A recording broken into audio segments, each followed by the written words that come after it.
And good evening and welcome to another Jackson Christian School baseball game. This one a big district game with the University School of Jackson Bruins. And of course alongside of me is Will Cisco, who will bring you color and analyzation of this game.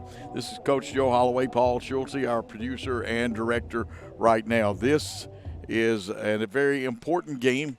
But like we said, it's a district game.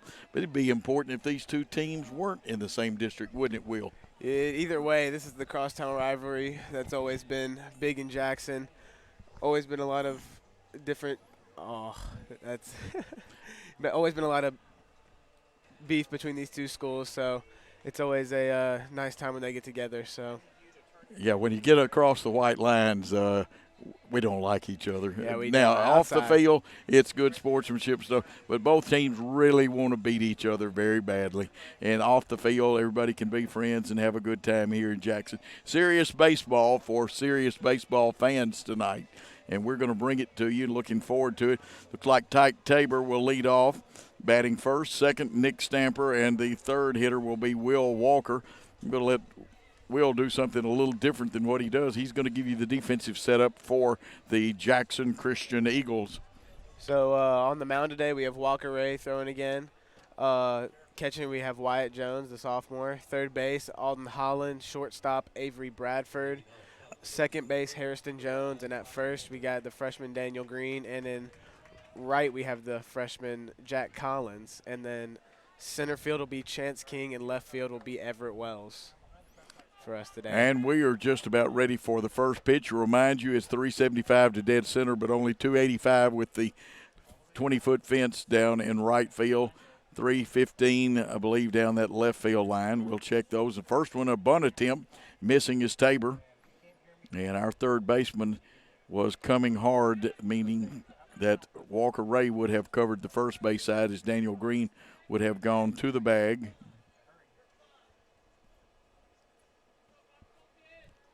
No ball, one strike count. Pitch on the way. Looking good. Strike two, Will. Yeah, I expected Tyke to bunt. He's very fast. I've seen it in football and basketball. He's very, very fast, so I expected him to bunt there. But interesting to see what he'll do here on 0-2. I believe he'll be going to Western Kentucky to play Yes, next he year. sure will. The pitch popped up. Left field coming on. You can just about put that one away. It's almost a sure thing. Everett Wells for the first out. So Tabor pops out, brings up Nick Stamper. You played football against both of these first two hitters. Actually, I played football against most of the lineup, so it's always know all of them very well. Great team. Always have fun playing against them. Of course, been a great job. Nick's dad handles their weightlifting program, but we got a good one here at Jackson Christian. We sure do. We have Coach Everett does a great job with our weightlifting program. Doesn't he? Oh, I've seen you young men grow so strong. Oh, man, we're throwing strikes today. Walker Ray is on. Don't take too long on him. No balls, one strike, one out. Infield, normal depth, outfield straight away. Second pitch, hit out into center field. Well, actually, it blows back to right just a little, and it blows back. The second baseman takes it. So 2 up, 2 down. And that one didn't go as far as we thought it would go. Anyway, 2 outs. That brings up Will Walker, the first baseman. Will does pitch on occasion for him. Had a good talk with his dad before the ball game, but his dad got a lesson in 6-player basketball. Something you don't, Really? You haven't ever seen that game, have you? No, I haven't. It's an interesting one. The first pitch on the way, looking good. Walker Ray right down Main Street with it. No balls, one strike. He's been ahead, and that's the way you want to keep it. He's got 2 outs. We're playing very wide at third base right now. That one will be a ball, so it evens the count at 1-1. Got a good defensive outfield. Now, Chance King. Chance has done just about it. He's played right, first, center field. He's also been on the mound for us. Mm-hmm. He plays a little bit everywhere. Oh, nice pitch. Beautiful. 1 ball, 2 strikes. The bender, the breaking ball was good there. Wyatt Jones peers in the dugout, and both coaches call their pitches from the dugout through the catcher. The 1-2 pitch on the way. Hit, and that one a base hit. Nice piece of hitting with an inside-out swing. And it's returned to the infield, so a runner on first. 2 outs. And that brings to the plate Logan Antoine. Here's another guy we saw in football. Yeah, he did a great job at linebacker in the football season. I know he's a great baseball player, so. His stance, he's a left-handed hitter. Has that foot back about 2 inches from the back of the box. Slightly open. Runner at first. Walker jumps, and that one is high. Pitching out of the stretch, Walker Ray. Got the first 2 men fairly quickly. He didn't use many pitches, did he? He did not. He's only at 11 right now. So. Well, that's good. You keep it under 15, get out of this inning, and we'll be in really good shape. This one fouled off. We've got some other good young pitchers, but Walker kind of the ace right now. He's the oldest pitcher I guess we've got because Alden doesn't pitch, and neither does Everett. Avery doesn't either. No, really. Avery, that's right. Avery doesn't pitch either. So we don't have any. He's the oldest pitcher, probably the most experienced as well. Can we call him old man? I mean, he about there. 1-1 pitch on the way. Oh, beautiful. Took a little off of it. Caught the hitter. Logan thought about it, and he knew it was a strike. Antoine to DH today. If needed, followed by Brooke Jones, who's in right field. Runner on first now at the edge of the cutout. Let's see if anything's happening. Blocked it. Let's see if we can get it. We throw high so it'll be safe. He'll pop up and not run because there's Chance King, and Chance has got a cannon over there. The bad part about this, puts a runner in scoring position. Count 2 balls, 2 strikes, 2 outs. Don't think anything on positioning will change a whole lot. We will have to hold the runner on a little bit, and then it go to our position as the pitch is released. You can see the runner on there was good shots. The 2-2 pitch on its way. Gets away from Wyatt Jones. Now there is a runner at third, and it's 3-2. And we will tell Paul that we have lost our signal to the – Paul can fix anything. Paul Schultz, the amazing what Worthy Road Studios does. Look at that. It took him all of 2 seconds to fix that. 3-2 pitch with 2 outs. A runner on third. Walker's got his sign. Comes to the plate. It's popped up. Everybody backing off. Avery Bradford's got it. And there was 1 hit in the inning. No runs. 1 man left on base, and at the end of a half inning of play, it's USJ nothing and Jackson Christian coming to bat. Let's take a timeout on the Jackson Christian Sports Network.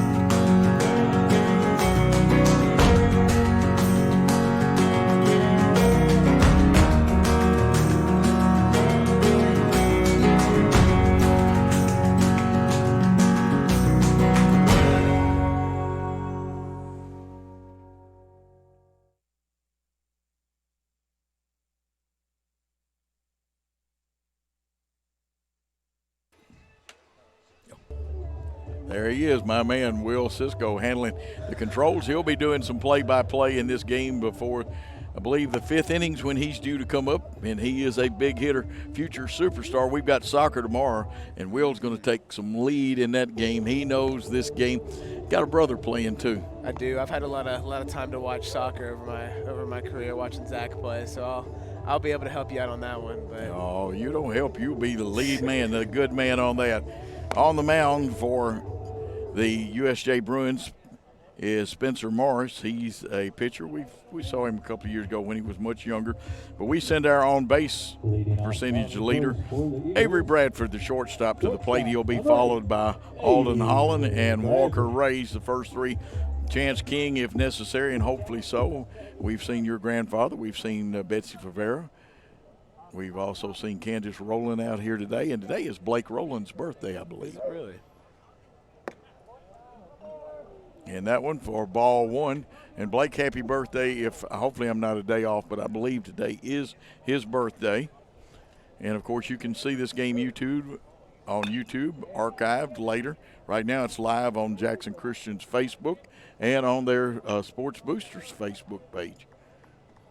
1 ball, 1 strike. Avery Bradford at the plate, plays shortstop. Caught the pop-up for the last out of the inning. Pitch on the way, and that one inside. Avery's got a really good eye, doesn't he? He does. He's very patient at the plate. That's why they put him on at the one spot. He always gets on base. So Avery's done a great job over the season being patient with the pitching. Yeah, we saw his left-handed hitting help him the other day. That one a ball because he's a step closer to first, and he takes off like a jet anyway. Very, very fast. You get more than one camera angle with Worthy Road Studios. You get 5 different camera angles, and the way Paul works, it looks like there's 7 or 8. That one walks him, and that puts us in business. Dangerous man to have it first with no outs. Alden Holland, the fine hitting third baseman, he's a senior also. So the first 2 hitters are seniors, but only 3 starters are seniors, and the rest of this team will be back next year. A very, very young team, bright future for Coach McLean and the Eagles. So Patience, Eagle fans, this team, they're going to be good this year, but they're going to get even better next year. First pitch, and that one a strike. Morris went to his fastball and got that one in there. No balls, 1 strike, wearing number 19. And I'm not going to go into my old-timers bit who 19 is, but I could give you a bunch of them. Here's a pickoff attempt. And that one, that was not a jump turn. It was a turn getting back in there safely as Avery Bradford. Now, that gives him, every time a pitcher does throw over there, you learn something about their moves, don't you, Will? Yeah, you slowly do. And that right there, Avery's starting to get a feel of the timing a little bit. So. You really do. Now, no balls, 2 strikes. Alden Holland, the third baseman, has to guard the plate now. He's a right-handed hitter, as you can see. The outfield straight away, infield's at double play depth. Out of the stretch, Morris, curveball, and he got him, and that one looked good. You could see it up here. Even if you're a Jackson Christian fan, you don't want to admit it, but guess what? It happened. That's a good deal on that one. So, first strikeout in the game, and 1 out, a runner still on first. Walker Ray, who is a very dangerous hitter, coming up there to the plate.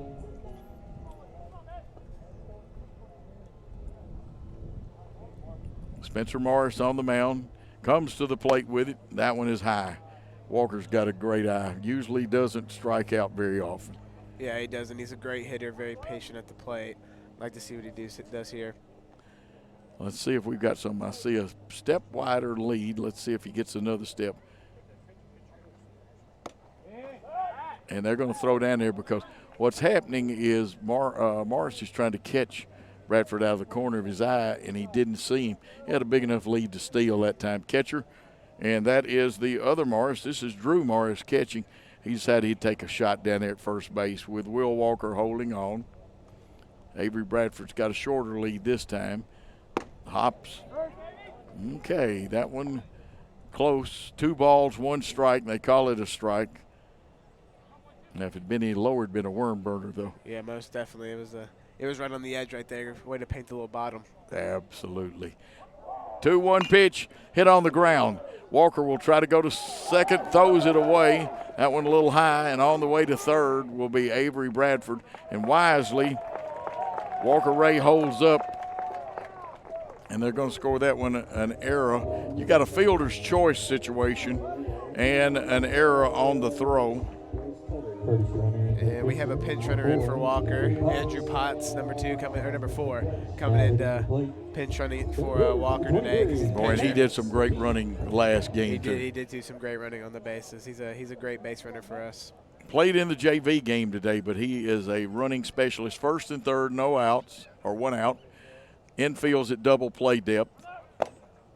They're throwing down through, and that's a good move by Potts. Even though they get him, it's only 2 outs. He held them up long enough. The run scores from third, and USJ leads 1-0. And that will go 2-4 for the put out. 2 outs in the inning. And your hitter will be Chance King with the bases empty. But you see Potts wheel around and run away from him, and at that point you're committed. You couldn't get a throw home in time then. Yeah, you couldn't have. He did a good job trying to turn around because he knew he was going to be thrown out, but it was a good effort, just a little too late. They were ready for it. And you know now why Will and I like for Potts to pinch run or courtesy run. There's a good strike, low and away, but right in the strike zone. And so it's 0-2, 2 outs. The 0-2 pitch on the way, and that one hit him. And now Chance King, who can also, not as quick as Bradford, but a pretty smart base runner most of the time. He is. He's not the fastest on the team, but he can do a good job base running. So. And that brings our 5th place hitter, Everett Wells, the senior left fielder. And Everett would like nothing better than to get hold of one. Oh, that's his goal up there. He swings for the fences every time he's up. So. See what he's got. Morris out of the stretch. And that one is high. And he had that with number 1. I'd love to have had the radar gun on that one. Yeah, I'd love to see what he's throwing today. That's something maybe I can find my old radar gun. 1 ball pitch coming. It's low and outside. And Drew Morris comes up ready to throw because he thought Chance King may have been running. Chance, the runner at first with 2 outs. He'll go with the crack of the bat. Outfield slightly shading to right field, Everett Wells. And now you got the umpire we have learned likes that pitch. So yeah, he does. He does really like that pitch. So hopefully we'll get used to seeing that and swinging it from now on. Yeah, we got to protect ourselves there. But 2 balls, 1 strike. If he hits one down the line, we can run forever right now. Ooh. Now that scatters everybody over in the right field foul area. And the ladies, I'm glad they just ducked. You don't want to try to catch one like that. That would have hurt to try to catch that one. 2 balls, 2 strikes, 2 outs, a runner on first. A lot of room down that left field line as they slightly shade him. That one is low, gets away. The force will be off now as Chance King will stand up.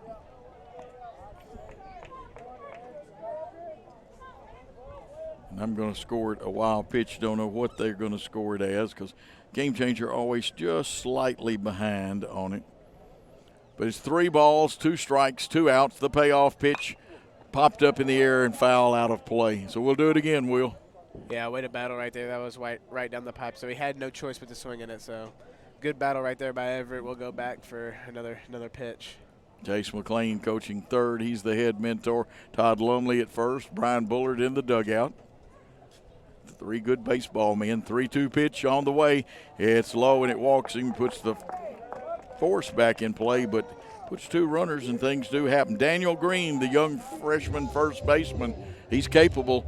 He may not hit one out, but we've seen him get a couple of solid doubles. He always seems to come up with the double when it matters, so I'll hopefully see something here, but he always in clutch times, he's always come up with that double to put us ahead. So Jackson Christian fans hoping for one of those doubles. They'll take a base hit right now. I believe Chance would score unless he hits a scorcher to somebody.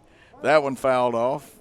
He's a tough young man because a lot of folks would grab that because that hurts. Yeah, that definitely did hurt. Hit him right on the thigh right there. So no ball, 1 strike pitch. Morris ahead with this one. I've got him unofficially with 23. I'll trust your pitch count much better than mine. You got him right at 23. So okay, here we go.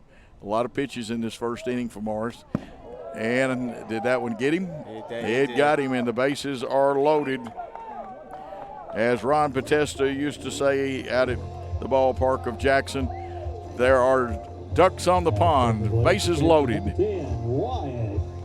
And coming to the plate, Wyatt Jones, who has had a good on-base percentage this year, sometimes has to catch both ends of a doubleheader, and that takes a little strength out of you.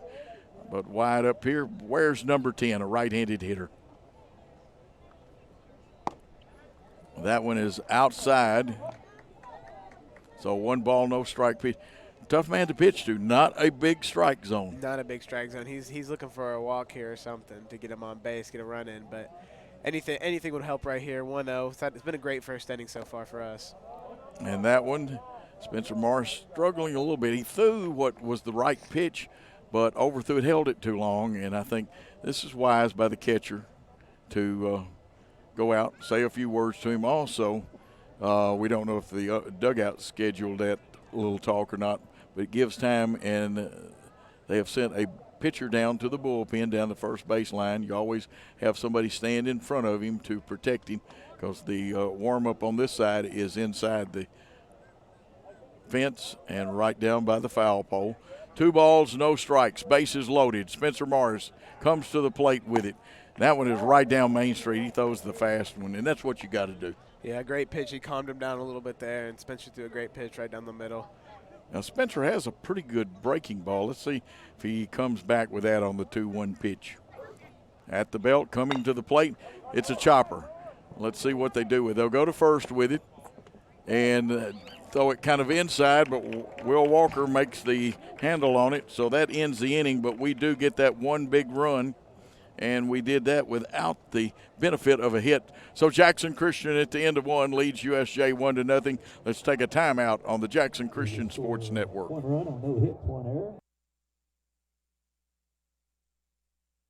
The reason I chose Freed Hardman is because I'm a mother of 2, and I live here locally here in Dixon, and 2 years ago I decided that I wanted to be a nurse. So Freed Hardman had just opened up, and I was ready for the opportunity and jumped on it, and I knew I needed to stay home, still be a mom, and yet I wanted to pursue my dream as being a nurse.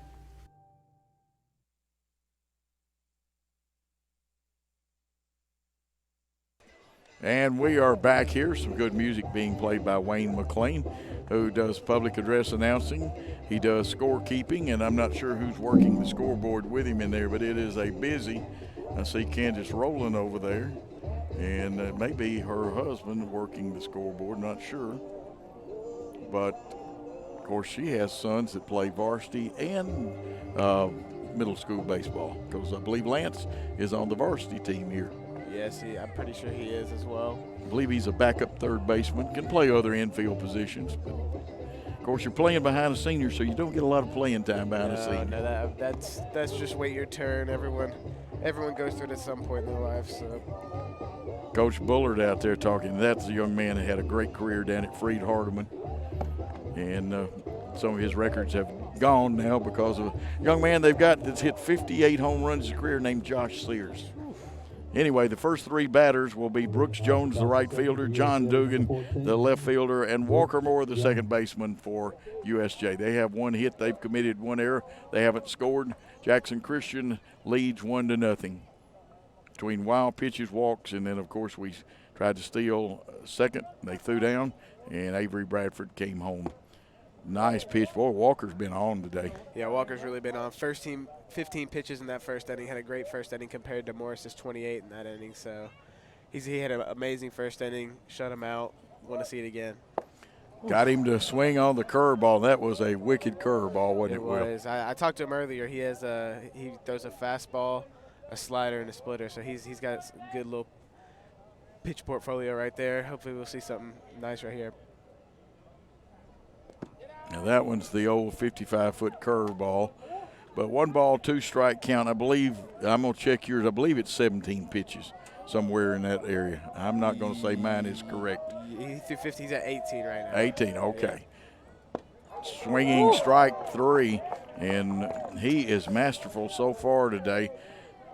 John Dugan, the left fielder, coming to the plate, and he'll be followed by Walker Moore, the second baseman. Now batting number 7. John Dugan. John Dugan, right-handed hitter.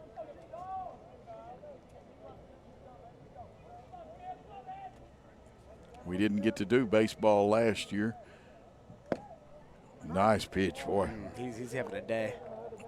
What we should have done, and it's my fault for not thinking, we should have broke this down into how many balls and strikes he's thrown. We may have to do this the next time Walker pitches. He is so far sharp. No ball, 1 strike pitch. Takes a little off of it, the change, and the batter way out in front of it. You got to really hold back when somebody throws you one like that. And Walker doesn't tip it. 0-2 pitch. Line straight, and you know who got that one. Our third baseman, Alden Holland. That was kind of like kicking an extra point. Yeah, he didn't. He just had to stand there and catch that one. It wasn't much work for him. Now batting number 15. We'll have to get Walker him Moore. something else, but there'll be some tough shots. Third base call the hot corner for a reason. Walker Moore makes good contact. He plays second base for them. Walker Ray winds, fires, just missing outside. Beautiful stadium here on Jackson Christian School's campus. Outstanding background. Nothing but green trees and lots of stuff. Just missing. First time I think he's been behind 2-0 in a count. We get to Thursday, we get to do the girls softball, but tomorrow, soccer. I'm excited about Soccer that. day, yes. Yeah, right here on Worthy Road Studios and Jackson Christian's Sports Network on Facebook. Okay, he's running it to 3-0, and that's what he doesn't want to do. Doesn't want to get behind the count. Now you got to bring the number one right down Main Street. Let's see if Coach Clayton Gann, he's their head coach, turns them loose. Here's the 3-0 pitch. It's ball 4. Sometimes walks will get you in trouble. Drew Morris, the catcher, coming to the plate. Now we've got a different first base coach. Normally I'm used to seeing Ronnie Giddens, number 34, over there. But now that doesn't look like, is that Spencer Nelson at first? Not very sure. I'm not sure that is Spencer. I've got another list somewhere here they've got a fourth coach that's not on this roster. And we'll see. But more importantly, the hitter is Drew Morris, the catcher, going against Walker Ray, who now pitches out of the stretch. And you can see Moore now 5 straight balls. And looking into the dugout, let's see. It's 1 ball, no strikes, 2 outs. Infield at double play depth, or they don't have to be because all they need is a force out. But that's where you would go anyway in this situation. Also in position to cover the base if the attempt. Now there's the "I let you know that I know you're there" move. That's not the good one. Yeah, that wasn't his good move. That was just a, hey, get back to base move. But he held him up right there. Needs to calm down, throw some good strikes right here. He's done a good job so far. Just that was his first walk of the game, so. On deck is Andrew Coy. Swinging strike, fouls it off. Holland will pick it up. Of course, I believe Coy is a senior. This missing last year, I missed doing baseball last year, and it kind of throws everything off. The bad thing is in high school, you don't get that year like the NCAA and NAI has given their athletes an extra year. I actually heard Kentucky is letting their high school. Well, I knew they had it under consideration. There's the attempt at first, the pickoff. That one a little closer. That's still not the number one move, though. In a minute, he'll wheel on that jump turn, and he picked a man off the other night. 1-1 the count, 2 outs. Runner at first. Everybody playing pretty well straight away. Hit to right field. This one, will it get down? It did, and a good effort. They're going to try to go to third, and the ball just returned to infield. So now USJ has a first and third. Morris has a single. 2 outs. And bringing up the senior, Andrew Coy. Now, remember 2 years ago, remember seeing Andrew as a sophomore play. Yeah, me and Andrew real close. We played on that little league team that went to regionals when we were 8 years old in South Carolina, and we played on the 11-12 team together. So I know Andrew well. And of course, Will and Andrew had a good run in that. Played some tough teams too. Yeah, played some real tough teams, but it was a good time. We had a good run. That's what it's all about, is having fun, enjoy the game. Runners at first and third with 2 outs. They go to third and fake that and turn. And that has the runner at first diving back in there. And let's see if they've got somebody running for Drew Morris at first. I'll let you check that one out. They do. They have number 4 Hudson Ham courtesy running. And that one pretty close. So Hudson Ham, who is, a junior? Yes. He is running for the catcher.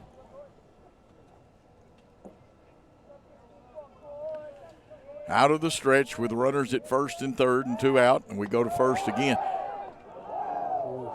Real close one right there, Walker. That was a great move by Walker. Almost got him. Is that one of those that just by a millimicron? Millimicron. Could have gone either way. If that throw to first is just an inch lower. Yeah, he won't go very far off this time. No, he won't take it, but I think he's stealing. If it's not on this pitch, it'll be on the second pitch. A lot of times they do wait to the second. First one, a good one to go on, though. If you can catch his weight wrong. Walker's checked the jump turn. Yeah, he's got him leaning.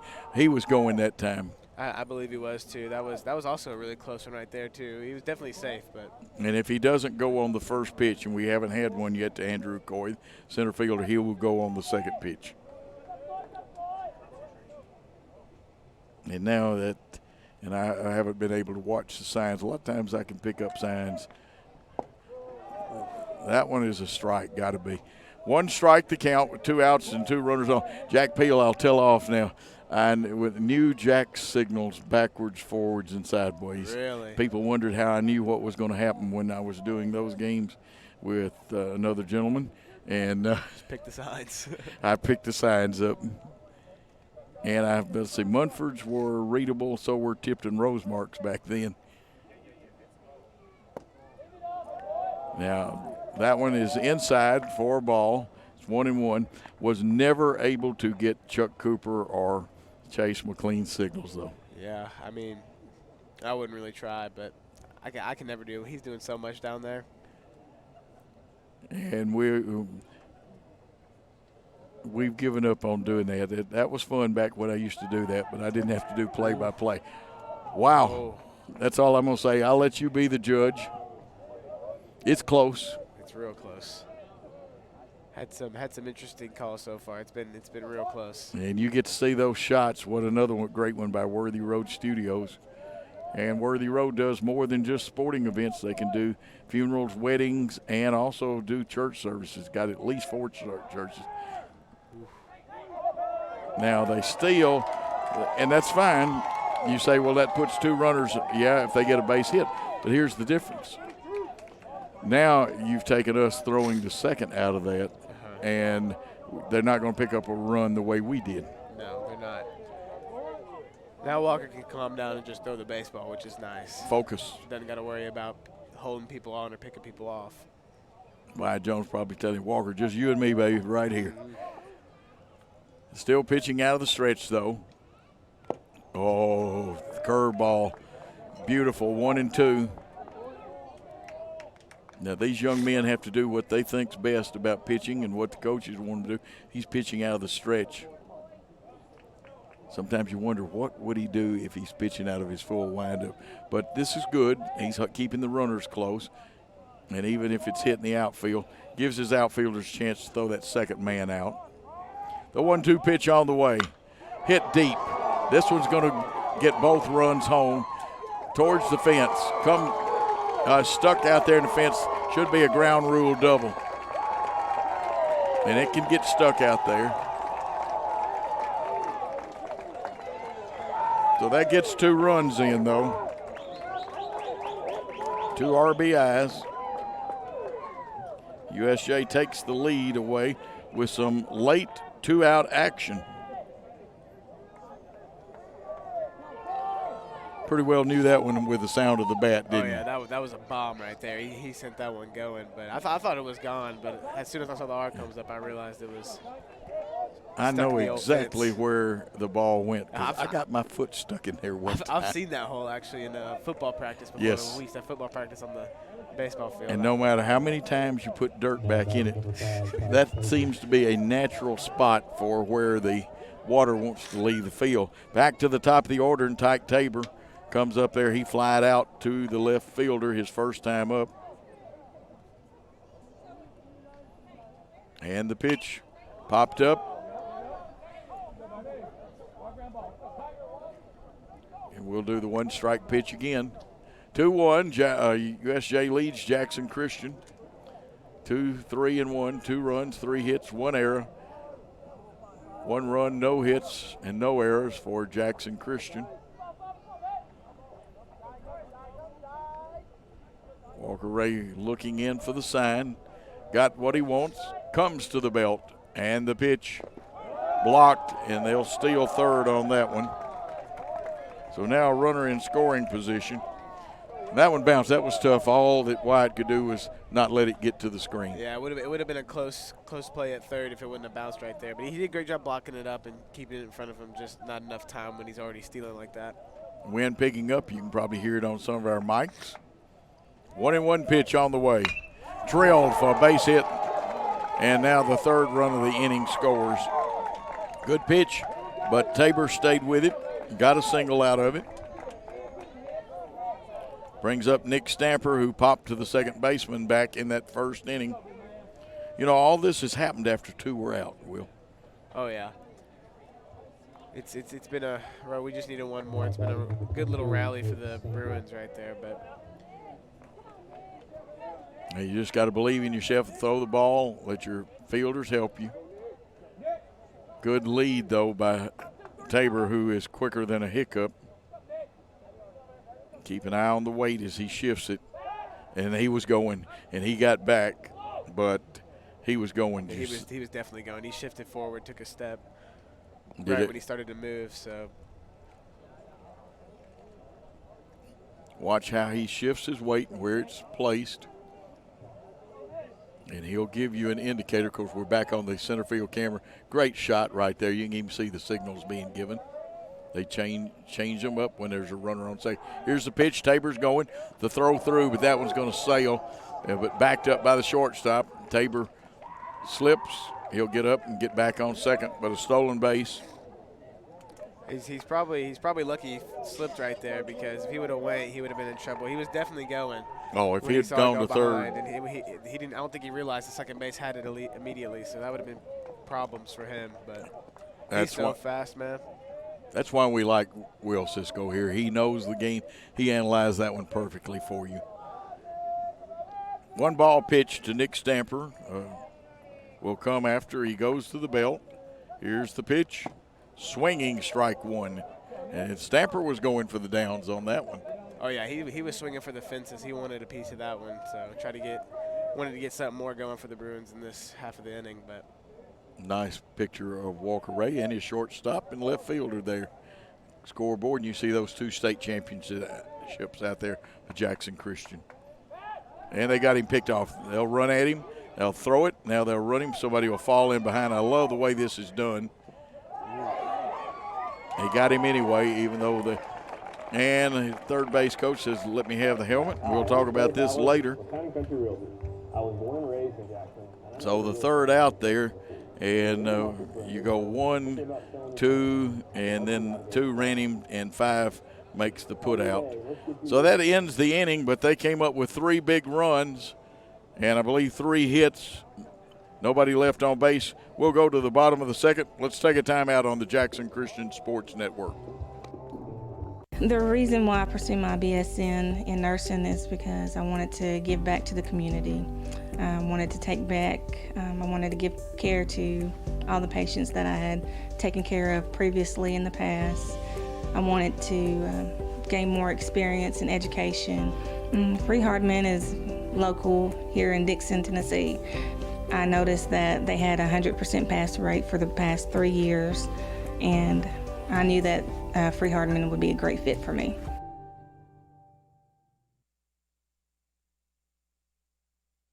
Back for more exciting action, and this has been a thriller, Will. USJ took the lead, but we had 2 outs, and then the bottom fell out. Yeah, it was good inning, good first inning for us, starting out 1-0. Walker pitched a great inning, and he pitched a great start to the second inning, but just kind of fell apart right there with that first walk, and they started just getting the timing up and started ripping it to the outfield. So we need to come back a little bit here. Walker will need to calm down a little more. We'll need to get the bats hot, but still a great game so far, 3-1. Absolutely, and leading off is Carson Holt, the designated hitter. First pitch from Morris, and he's high and outside.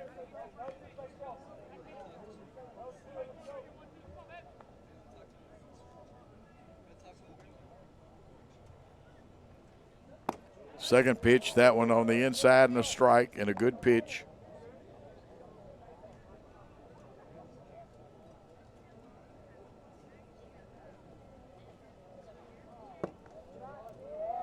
And 2 balls, 1 strike.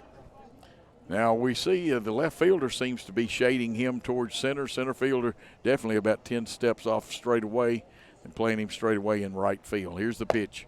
That one high. Catcher did a good job trying to pull it back in. How many times does that really work on an umpire? Very, very seldom, but it does happen from time to time, so you should do it every time you have the opportunity, but very seldom does it actually work. Fouled off, and that makes it 3 balls, 2 strikes. Carson Holt leading off here in the top of or the bottom of the second. 3-1 the score. As Jackson Christian had the lead in the first, USJ came back and took it in the top of the second. He's on anyway, and also Drew took a pretty good shot too then. Yeah, it did look good. I'm not really sure what happened, but he definitely looked like he took a shot right there. Spencer Nelson will come out and talk. He's their pitching coach. And with a runner at first, that brings up Harrison Jones. And, I believe Harrison not a bad bunter either. Yeah, he is a great bunter, very quick base runner as well. So could see him go swinging here, but we also could see a bunt. Remind everybody, not hitting, but out in right field, Jack Collins, the freshman. Got a great crowd. There's not many seats left here, and we've got a nice stadium here. I only see, and I think those are occupied. They're up probably over at the great concession stand. Man, hot dogs and hamburgers here are tremendous. They sure are. No outs, a runner at first. Here's the pitch, and he was bunting, fouled off. It'll be strike 1. Yeah, you called it. Well, I'll tell you who's smarter than I am. Chase McLean down there did a great job calling that, and we just got to execute. And again, we're a young team. We've seen Harrison do it. Oh, beauty. Let's see if they can go to second. They do. They did get us there, but they won't get us at first. The only thing wrong with that bunt, it didn't go down either line. It was a nicely laid bunt. It would have been soft enough, but it was straight back at the pitcher. Yeah, it had good distance, just not in the right area he wanted. So good laydown, just not where we wanted to be. Cost us an out. Okay, there's 1 out in the inning. Got a runner at first, Harrison Jones. And the hitter is Avery Bradford, who walked his first time up and scored. Fouls that one off. He would like to. You want to dip that shoulder a little bit so you can drive the ball. You have a little uppercut, but got it a little deeper than he wanted. Softball field. We can see the softball field here. Beautiful looking field. Can't wait to get over there Thursday. Yeah, sure. Here's one fouled off again. Should be a good game to watch with the softball team. They've had a great start to the season. Oh, until you hadn't found out who's pitching yet, have you? We've got a couple of good pitchers, though. I don't know, but they're very deep, very good team right there. They're gonna be good for a while as well. Very young team. Now, that'll be your assignment tomorrow. Besides softball, is find out who's pitching and what. Of course, a lot of pitchers throw the rise ball. They have the fastball. They have curves and changeups, and some fast pitch pitchers can throw a screwball. Yep. 0-2 pitch on the way. Hit down the baseline. Perfect base hit. This one should be good for at least 2.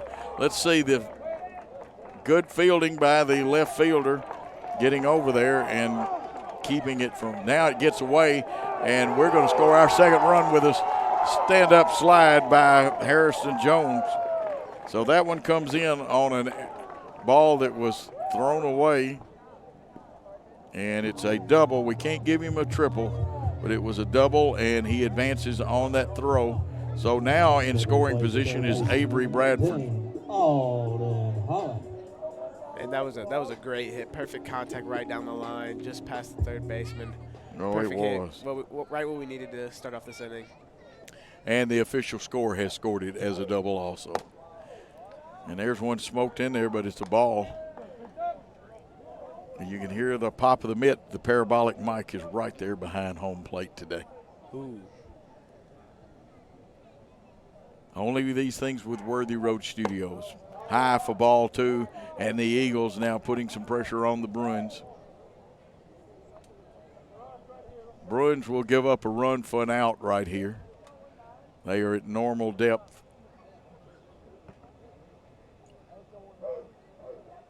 The pitch drilled to right. Will it get down? It does. It's a base hit. The run will score. It's kicked, but will hold up. And a good piece of hitting. Jackson Christian in business. Alden Holland, the senior third baseman, with the run driven in. And this ball game is tied. And here comes the pitcher, Walker Ray. He's 0 for 1 officially. Got on with the fielder's choice error throw to second base. The fielder made a choice and sailed one in the outfield. 3 runs, 2 hits for Jackson Christian, 3 runs, 4 hits for USJ. That one high. Walker kind of turned his head. Walker and his dad were down at Freed Hardeman Saturday. Got to see a great game. I believe he plays travel ball for one of the Freed Hardeman coaches.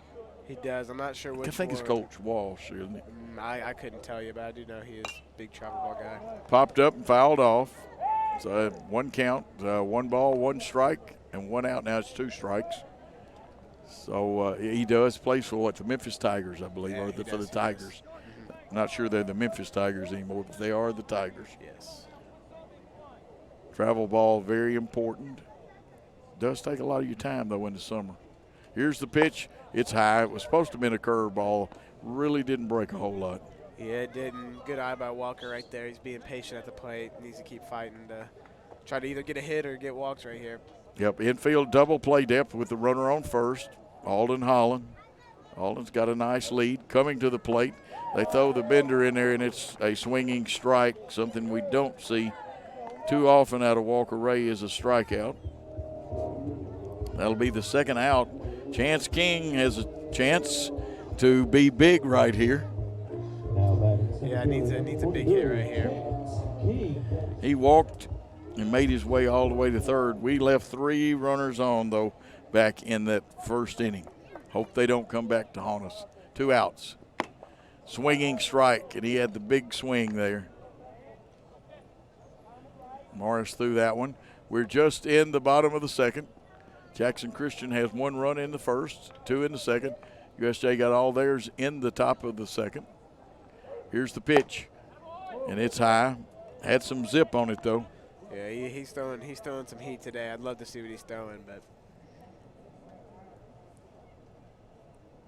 And I see a young man must be in the middle school, has a shirt that says "Believe and Compete" on it. This one fouled off the fist a little bit. Y'all got a lot of shirts like that with the different teams and stuff.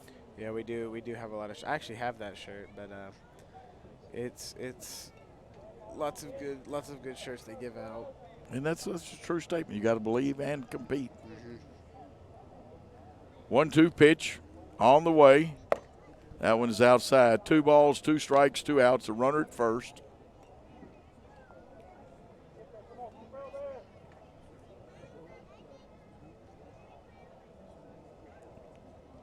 Two-two pitch just about to come from Morris. Outside, and the runner will go with the pitch. It'll be 3 balls, 2 strikes, 2 outs. As soon as he releases it, Alden Holland will be digging for second base. Chance King wants to see the pitch he wants, but he's got to guard that plate with 2 strikes on him. Morris into the stretch. Going to first. Holland back. That one kind of close, though. It was kind of close. He was getting ready to put the wheels on, so good pick right there. Just not quick enough. Alden didn't have a big enough lead. So we'll do the 3-2 pitch. Remember, there are 2 outs. He's gone. Here's the pitch. And the umpire says strike 3. Interesting call to end the inning. We will not comment on that one.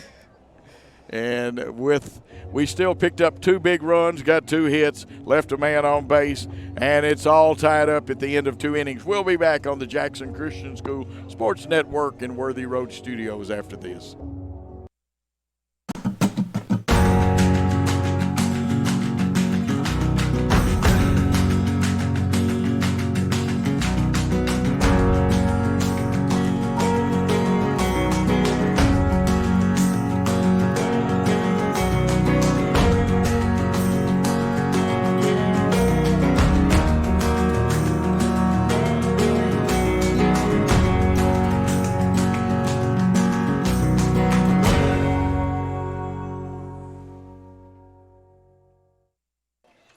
we are back.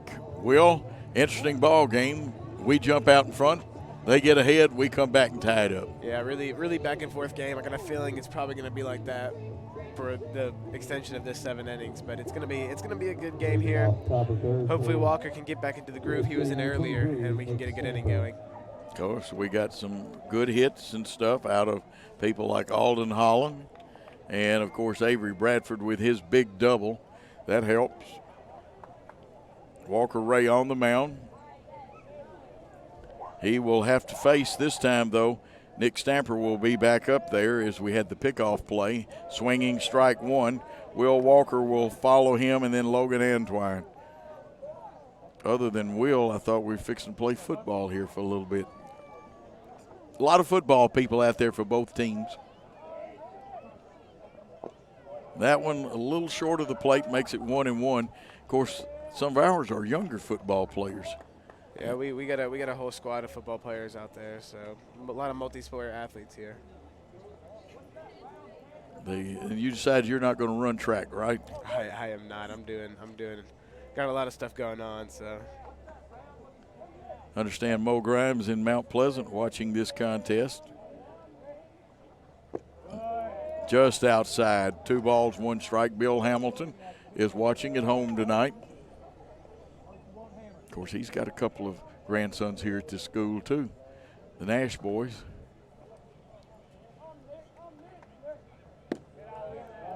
Just missing, runs it 3-1.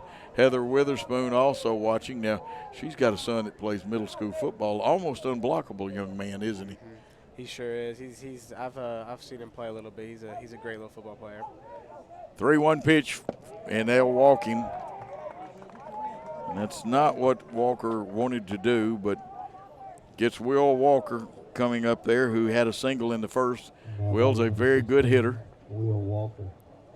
I know, like a lot of these young men, he really wants to play college baseball because this is his main sport. Yeah, it sure is. He's a great baseball player. So some of the other people on our team and on their team, they have to decide between football and baseball if they get the opportunity. And I believe, correct me if I'm wrong, Tyke Tabor's scholarship is for football. It is. He's going to Western Kentucky to play some football, so he's gonna do great there.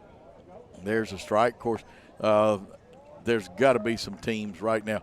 Alden Holland, a much better kicker than some of the place kickers I saw last year. And he could walk on if he wanted to. There's bound to be somebody with some scholarship money for him. Of course, Chance King will be back, and he can play sometime. It's a compliment when I say he plays like a wild man. You don't want him chasing you if you're a quarterback. This one fouled off. It'll get out of play. And Collins gives a run and a chance at it. My man next to me is going down to North Alabama, and I wouldn't be surprised to see him haul in because there was another young man named Mayhall that went down there, and I think this young man can catch a football just as good. And that doesn't mean Mayhall wasn't good. He was good because this young man is. There's a pitch a little low. Yeah, but will tell us later what his complete plans are. Of course, we're kind of selfish. We're hoping that he can come back, and when Dave Wade's not there, that he can help us with football. So, but we want what's best for him. Here's the pitch. Just missing. Wow. Or did they give him the strike? Now, if they said he missed. You know, the NCAA is the one behind the changing of the way umpires and the speed they call the pitches. I liked it better when they gave the old right hand in the quick days for the strikes. 2-2 the count. Stamper dances but doesn't go anywhere. Will's really fine here to stay in the count right now. Another tip off. He is, and he's good at fouling pitches off. Not so sure Walker won't think about going to first, though, and I'm not sure if what kind of calls or signals we've got. Stamper, that time we could have picked him off, but we'd already committed to going to the plate. And you don't want to balk in a situation like this. Yep, kind of thought he would be coming that way. Yeah, he was getting too big of a lead over there. Walker was trying to feel it out a little bit. Took the pick right there. It was a good shot, but Daniel Green gets the dust out of his glove. He's a very good young first baseman. A freshman has done a wonderful job. 2-2 pitch with a runner on first, no outs. Here's the pitch, got him. And I called that one early. I didn't even have to wait on that one. Yeah, you really did. That was a great pitch by Walker. Caught him looking. The one criticism I've gotten a lot of is sometimes I call the pitches fairly quickly. One of my good broadcasting buddies said, Coach, let it wait a little bit. And then he laughs and he said, I know you used to catch and pitch a little bit. But another good hitter up here, Logan Antoine, who is a left-hander. He's there with one out. This one is foul. Green was on the move, but it was way foul. Infield will be at double play depth. Now they are shading Antoine to right field. The center fielder is. Left fielder straight away, and Collins has taken a couple of steps towards the line. See if he readjusts himself now when he comes back. Still shading slightly to right field. Right field very inviting, even though there is that 15, some people say it's 20-foot fence out there. I know it's taller than I am. Here's the pitch. Fouled away. Dropped that shoulder and fouled it away third base side. Young man started chasing after it, but I think somebody beat him to the ball. Love the way young people will go after that baseball. And we've got a whole bunch of young folks right in front of us. Sure do. Sliding down a little hill right here. No balls, 2 strikes, 1 out. We'd love the double play ball, but they won't turn the strikeout down. They go to first. This one gets away, and Stamper's going to go. See if that Green has a shot a little wide, and Stamper will get there. The only thing that went wrong is it went a little wide, and now Stamper at second. He's in scoring position. A base hit that's not right at somebody would probably get him home. He has pretty good speed for a good-sized young man. And he gets stronger all the time. Not only are all the USJ kids benefit of their weight pro, his dad just happens to be the strength coach. Yeah, he's real fast, real athletic. But you ought to look and see what our kids can do. Here's the pitch, 0-2. Missed outside. I'm going to tell you what, I know because every once in a while I get to see Tacker, but Tacker's not the only one that's gained a lot of strength. So I can remember when you were skinny as a rail, you ought to see Will now. I could get him, I know he could go 10 rounds with the champ right now. He'd just have to practice his boxing a little bit. Just a little bit. But conditioning-wise, he's ready. Wow. Must have just barely been under, I talk about the invisible dotted line box that they use. And maybe a little low. 2 balls, 2 strikes, 1 out. There's a runner, Stamper at second base. We are shading Antoine slightly to right field. Walker Ray's got his sign. Takes his time, goes to the belt, comes to the plate. That one gets away, and it'll be a runner on third. Now that puts a little serious situation. Let's see if we're going to give him. Oh, they said he's out. Interesting. Did you see how? Was it a? Must have been strike 3. I thought it was only 2. That's the reason I don't like the new signals that they use for. But that brings up Brooks Jones. He's a right fielder. He's 0 for 1 today. And that one bounced the dirt, and a little help from Jones. And I tell you what, it's good that hitters will help catchers. And 1 ball, no strikes, a runner at third. Wyatt Jones has to be very flexible now. Can't let anything get past you, even though we have a short backstop. It can take some crazy bounces. Fouled off, evens the count at 1-1. What do you think he's going to throw this time? I wouldn't expect the foul. I think it's going to be something off speed right here. With speed. The 1-1. Either the slow curve or just straight change. Something of that nature. Not sure what he's going to go with here, but. Okay, you heard it from Will, and Will knows these young men. Pitching out of the stretch, Stamper gets a good lead. Great. He brought that one, but it was a little low. So 2 balls, 1 strike, working this hitter very carefully in a tie ball game. I think we've had a few more people come in. I think we've got maybe 4 seats empty. Yeah, it is a packed house tonight. Do you and I get 10% of the concessions? I wish. Yes. The 2-1 pitch on the way, hit to the third baseman, Holland.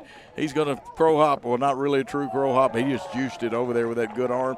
And that gets him out 5-3 for the third out of the inning. 1 run was left. There were no hits, no errors, and nobody left on base at the end of 2 1/2 innings of play. It is 3-all here at Jackson Christian. Let's take a timeout.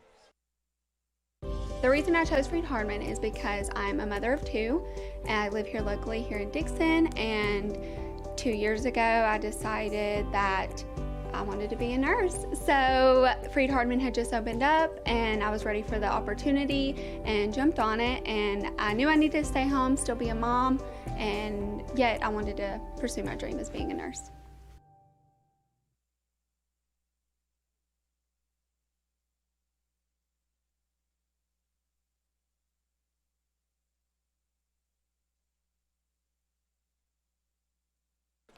And we are back, and you have an announcement to make. I was actually right about something. You were actually right. It is Blake Rowland's birthday today, so happy birthday, Blake. Absolutely. Fine young man.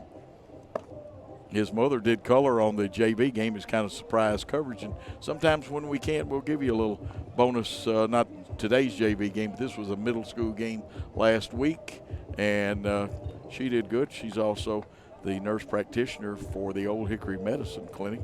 Does a great job out there. And I see Todd Lumley talking to the umpire. Chase is way down. Chase is smart.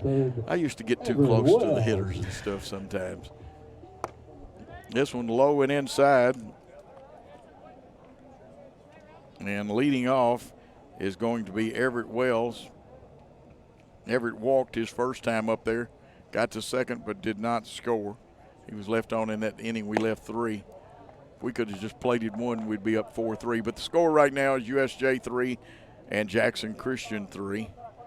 And this game's moved along pretty well, Will. Yeah, it's been going along pretty fast. Even with the walks, and we've had a couple of pickoffs and rundowns. People caught stealing.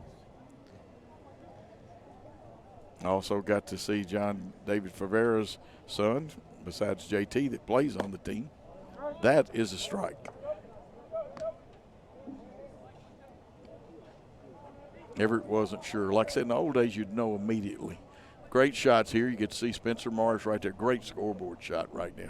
Beautiful scoreboard here. Swinging strike 2. So now it's 3 balls, 2 strikes with no outs. Everett Wells will just want to guard the plate and make contact right here. I've got 57 pitches approximately for Spencer Morris. Yeah, I got it at 58, so pretty close. I might be one off. Popped up. Let's see. This one may need a in-flight movie. Left fielder coming on, and the left fielder, Dugan, gets the hitter, Everett Wells, out. So 1 out in the inning, and Green, who also walked his first time up, should be up at the plate. Daniel Green, capable young man, freshman. It's right-handed. I love when we wear the blue uniforms. Me too, one of my favorites by far. First pitch to him, gets away from the catcher. It's low for a ball. USJ in their road gray uniforms with the red numerals trimmed in white. Of course, we've got our blue on with the yellow numerals, and love them. I like those. I need to get me one just like them. Fouled off. The white on the back trimmed with a little white, even though the numbers in gold against that blue really looks sharp to go along with our beautiful blue scoreboard. A lot of blue. Like I said, favorite color. Lot of blue here. Eagle Baseball brought to you the Booster Club and a lot of other people like Freed Hardeman. Swinging strike. And, boy, they blew that one by. 1 ball, 2 strikes. 1 out. Daniel Green would love to have that one back. Yeah, going down 1-2 here is not where he wanted to go. So. No, he could have driven that one. He makes contact. Now he's got to guard the plate, see if the curveball's in order for Mars. It was, and it stayed high. 2 balls, 2 strikes. Nobody on. There's 1 out. We need some base runners, Will. We sure do. This is not the best spot for us right now, but Hit up the middle. It's a soft one. Let's see. Their second baseman up and over, and Walker holds the bag. Good job by Moore, because that was not a hard hit. He had to get over and juice the throw over there. Green runs well for a freshman, and that makes it 2 outs. Wyatt Jones coming up here. Remind you want to hang around for the 5th for sure. If you get tired of my voice, a fresh voice, and Will Cisco will be doing the 5th inning for us. We're in the bottom of the 3rd. Wyatt Jones 0 for 1 on the day. See if they even check. And I think they're going to. Did they give it to him? Yeah, strike. I thought they did. Tried to hold up, and actually was part of that was self-defense. But still, if you break that plane, it's a strike. So no balls, 1 strike. Fouled off, and he'll be in the hole 0-2. He'll want to now just make contact. Yeah. 2 outs. Coming up 0-2 is probably the worst feeling in baseball. You are definitely in the hole as a hitter at 0-2. Pitcher can do anything to you. You know he's going to waste a pitch sometime. Sometimes they'll come after you. Let's see what Spencer Morris does. And he whiffed him. Wanted to hold up, but it was too late. No runs, no hits, no errors. Nobody left on base at the end of 3 full innings of play. It's USJ nothing and Jackson, or not nothing. It's 3-3. Come on, Coach, get with it. And it's 3-3, tied up. We'll be taking a timeout here on the Jackson Christian School Sports Network. The reason why I pursued my BSN in nursing is because I wanted to give back to the community. I wanted to take back, I wanted to give care to all the patients that I had taken care of previously in the past. I wanted to gain more experience in education. Freed-Hardeman is local here in Dixon, Tennessee. I noticed that they had a 100% pass rate for the past 3 years, and I knew that Freed-Hardeman would be a great fit for me.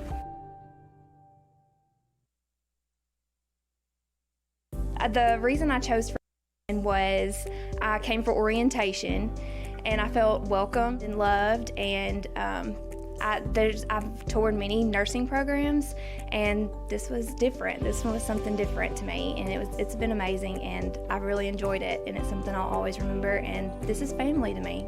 I also chose Freed-Hardeman because of the 100% pass rate at Dixon. They've had a 100% pass rate for the last 3 years, and that finalized my decision to come to Freed-Hardeman.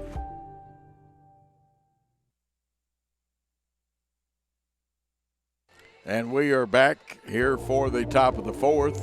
You hear the parabolic mic come back in with some of the good music playing. We got Brother Rudd has a birthday today. Sure does. And so a lot of birthdays out here. And Wayne McLean always top-notch with his information. And had to wait just a second because Wyatt had to put his equipment back on.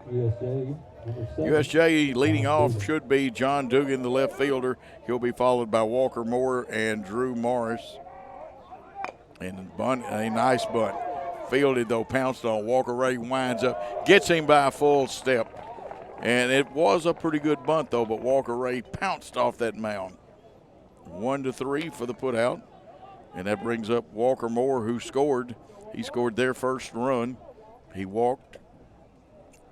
And, of course, Drew Morris and Coy scored those 3 runs. These are the people that did the damage, Will, in that scoring inning for USJ. Yeah, the bottom of the lineup really was ripping the ball in that last inning. So pitch a little outside. What's the approximate pitch count for Will Ray or Walker Ray? I got him at 59. I believe you are absolutely right. I finally got caught up on the right one at 59. And they got him on a strike, hung him up. Hitter is Walker Moore. Made a great play in the field a minute ago. 1-1 pitch. Strike 2, yeah. Threw the little bender in there. 1 ball, 2 strike count with 1 out. Walker would really, normally I'd say he's got another pitch. He wants to get him on this one, though, if he can. Here's the pitch. Just missing, so it's 2-2. but no damage done. You got another one to come back. I believe 110 pitches in high school is the limit. It's the cutoff right there. 7 days of rest I think you need after that. Here's the pitch. Just missing, and it runs the count to 3-2. Walker will step back. Goes through some of the motions that each pitcher has their own thing. He's out of the full windup. And the 3-2 pitch driven to right field. Can Collins get it? He's on his horse. No, it's going to be off the wall. Streaking for 2. Let's see, and it'll be cut off. And a big double for Walker Moore. So he gets a runner at second with 1 out. Drew Morris, who had a single, is up at the plate. Thought Collins might have had a chance at it for a moment. That one just kept going and kept going. And at that particular time when it was hit, wind is changing a little bit right now. It's blowing in, but it was blowing a little bit towards right field then. Ray steps back. Runner goes back towards second.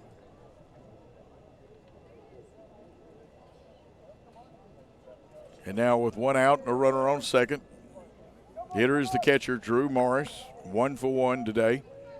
We're in the top of the 4th. And a strike.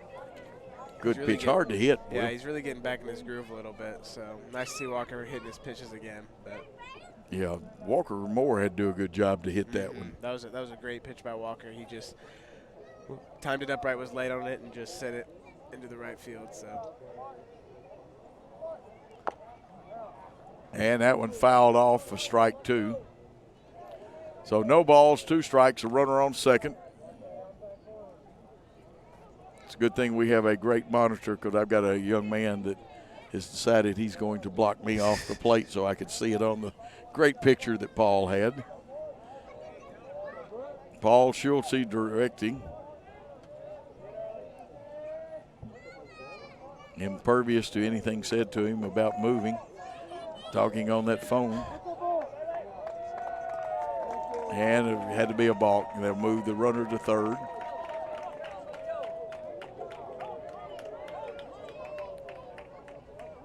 That puts a runner in scoring position.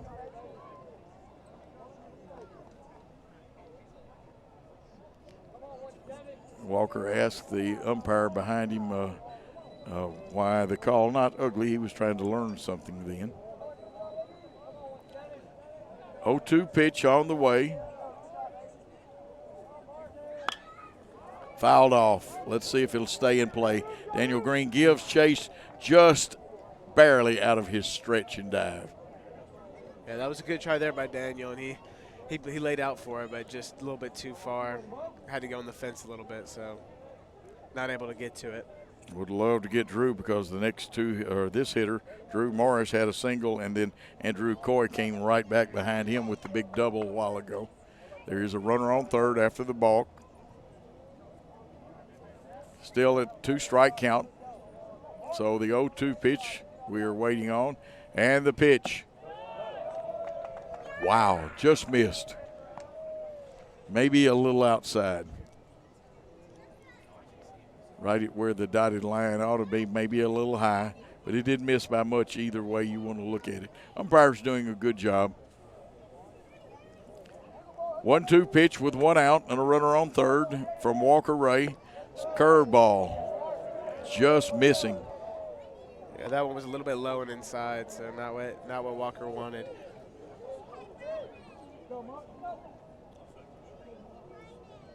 Two balls, 2 strikes, a runner on third with 1 out.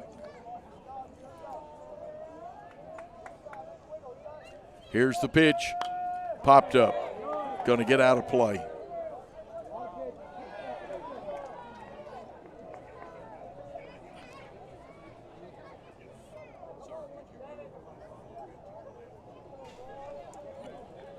And we're back looking in for the sign. Hitter's ready. Walker Ray checks the runner at third. Here's the pitch. Outside. So it's 3-2, 1 out, and a runner at third. And I'm going to be honest with you, the runner at third had a big lead then, Will. Yeah, he was all the way across right there, ready to steal, do something. But 3-2, something's gotta go down here. Walker's gonna try to get the strikeout. All focus must go towards the plate right now. Just want to look the runner back and then get your focus on that. It's you and the catcher. Walker Ray's 3-2 pitch on the way. Curveball got him. And that one bent. It bent big time. Yeah, that was a great pitch right there by Walker, showing his large arsenal of pitches.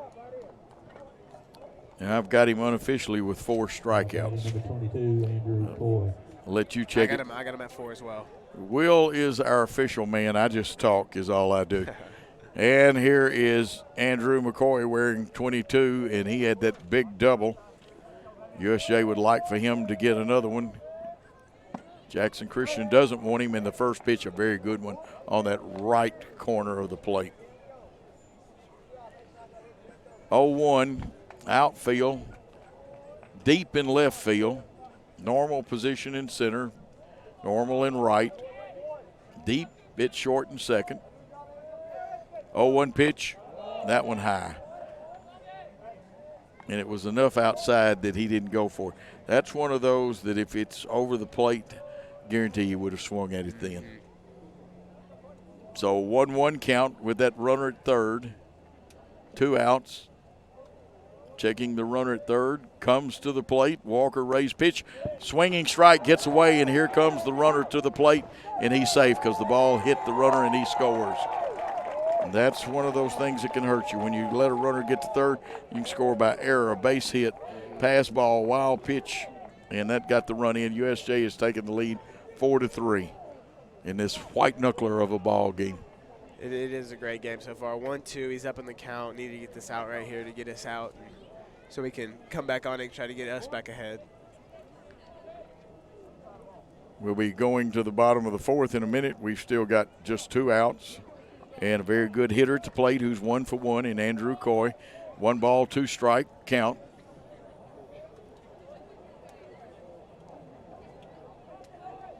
Here's the pitch.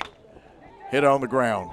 Cut off by Alden Holland. Shoots it across, and it gets away. It bounced right in front of Daniel Green, and the ball gets away. Unfortunately, with the ball bouncing like that, E5, error. So now we have committed our first error, and sometimes the one thing that has hurt us when we have trouble is bases on balls and errors. Errors are the big one right there, and he first one of the game, so we're still in fine shape with 2 outs, 1 on base, but Tyke's up to bat, so. Tyke Tabor, who he may be 0 for 2. Well, actually, he's 1 for 2 because he has a single. We need to keep him off. Good lead, though, and I'm going to be honest with you. I didn't think he was stealing on that first one, but they're going to somewhere in this count, either on the second or third pitch. Andrew Coy may be running. Yeah, I completely agree. He's very fast, as you saw him run out the ground ball right there, but definitely a steal coming up soon. 0-1 is the count.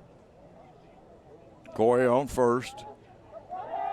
And a good move to run him back because did you see, if you go back and watch the film, there's just enough weight put on the change in the knees to tell you he was fixing to go. Very good job by Walker Ray to drive him back.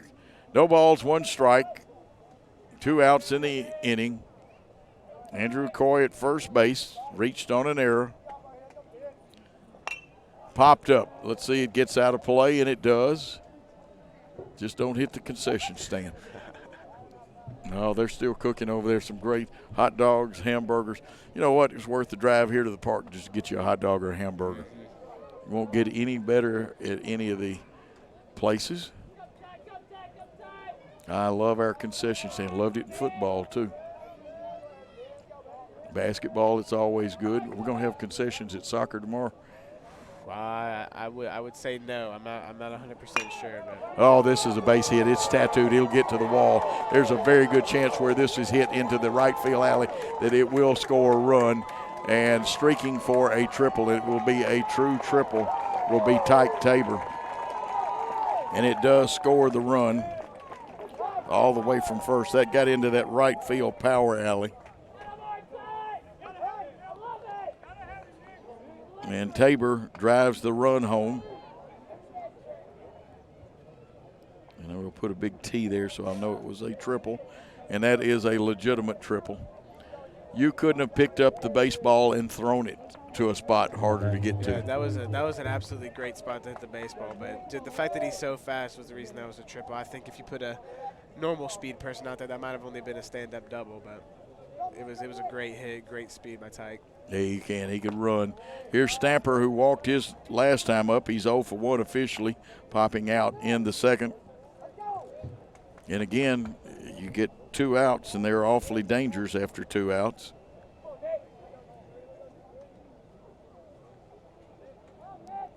Walker raised 1-ball pitch, hit on the ground. Alden Holland will check it out. Crow hop, throws it across and gets him.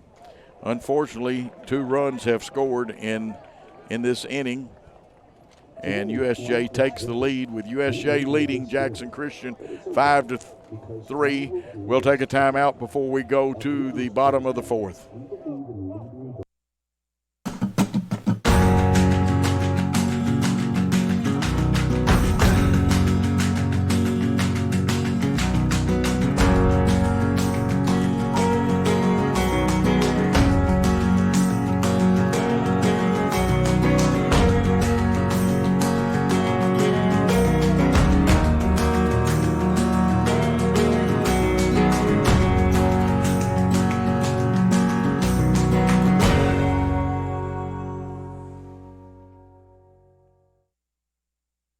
And we are back for Jackson Christian's bottom of the 4th. Everett Wells, well, let's check that. Actually, Carson Holt will lead off, followed by Harrison Jones, then Avery Bradford. In the 5th, Will Cisco will bring you the 5th inning. Carson Holt wears number 22. He hits left-handed. He is the designated hitter. And again, some 2-out trouble there. And we had an error and a wild pitch or pass ball, depending, and we did not get the official ruling on that one. And it was close enough that I will bend to the official score. But Walker has pitched well. He has pitched well. He's pitched around 80 pitches is what I got him at. He's done a great job, not allowing too many hits. Spencer Morris on the mound for USJ. He's done a good job also. Had that one a strike.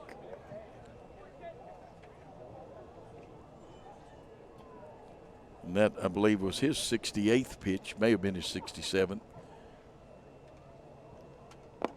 And that one low for ball 1. 1-1 the count. 5 runs, 6 hits, 1 error for USJ. 3 runs, 2 hits, and 1 error for Jackson Christian. And a strike. Tough place for a left-hander to extend on. We'll check it, but I believe USJ probably has a few more seniors playing for them than we do. Yeah, they most definitely do have a larger senior lineup today. 1-2 pitch, hit on. Will it be fair or foul? Just barely foul by maybe 6 or 8 inches. Now, I got blocked a little bit by the padding that's on the fence, which is a good thing. You at home got a chance to see it on Worthy Road's great camera shot there. 1 ball, 2 strikes. We'll do it again. Carson Holt would like nothing better than to get it started right here. Oh, they pulled the string on him then.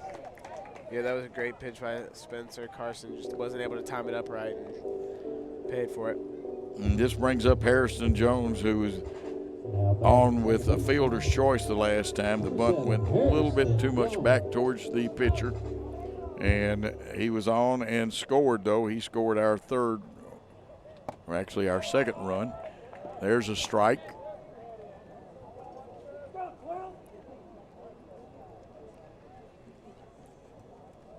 No ball, 1 strike, 1 out. And that one, too, that was a good one. Tied his arms up. Good pitch by Spencer Morris.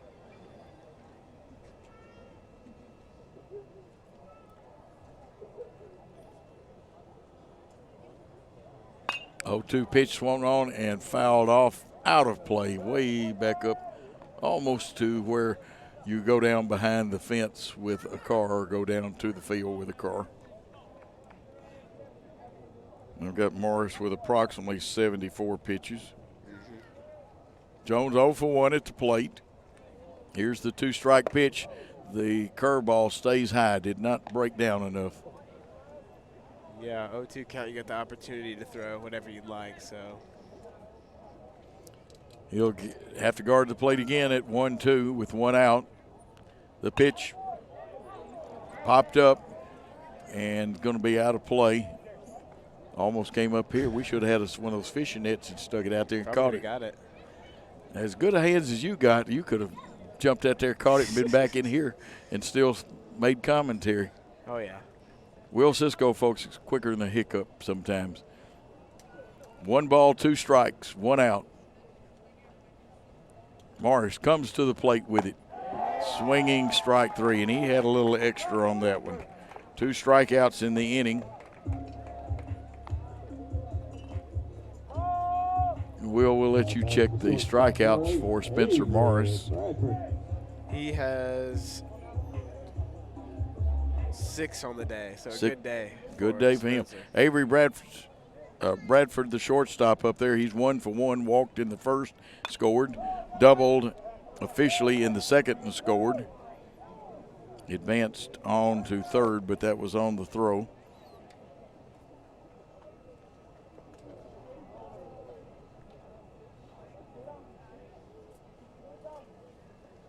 Foul ball for a strike to Bradford. You saw that again on Worthy Groves. Great camera work. 0-1 pitch, just a little low. 1-1 the count. Now this, I don't know. Has Avery ever hit a home run? I mean, I know he has in youth league ball. Yeah, I believe he has hit one, but I'm not 100%. Okay. I'm not sure because he does such a great job of getting on base. And Bradford feels that one. Also saw Ronnie Giddens come out of the dugout to help out. It makes you feel old to see one of your former players, and he's got kids that have graduated from college several years ago, popped up. Let's see if it stays in play. Doesn't look like it's going to. It's out of play.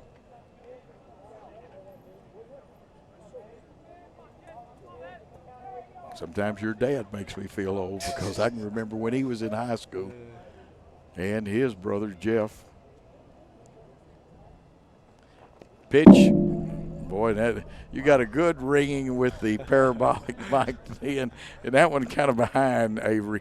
3-2 with 2 outs. Avery would like to get something going and keep his string of scoring alive. He scored 2 of our 3 runs today. And you're in for a treat coming up the 5th. You want to call 5 friends and tell them Will Cisco's on the way, and they walked him.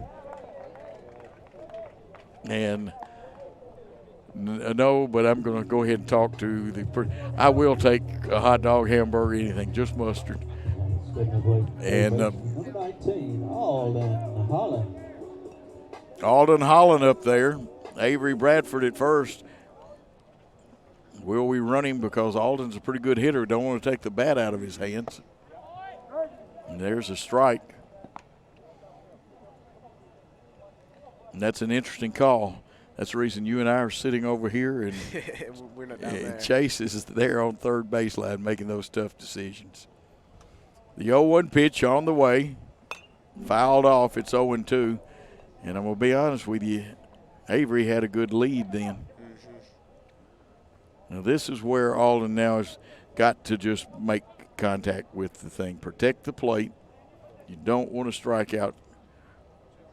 And tough position. I'm like you. I don't like being 0-2. He's going, and it's thrown. They wouldn't have a chance anyway. Avery Bradford, he can either lead off or finish on my track team. Oh yeah, he's got some wheels on him. He can really steal the bases. Now all it takes is a single because they're deep enough at center and left. Although one hit at them might have to hold up.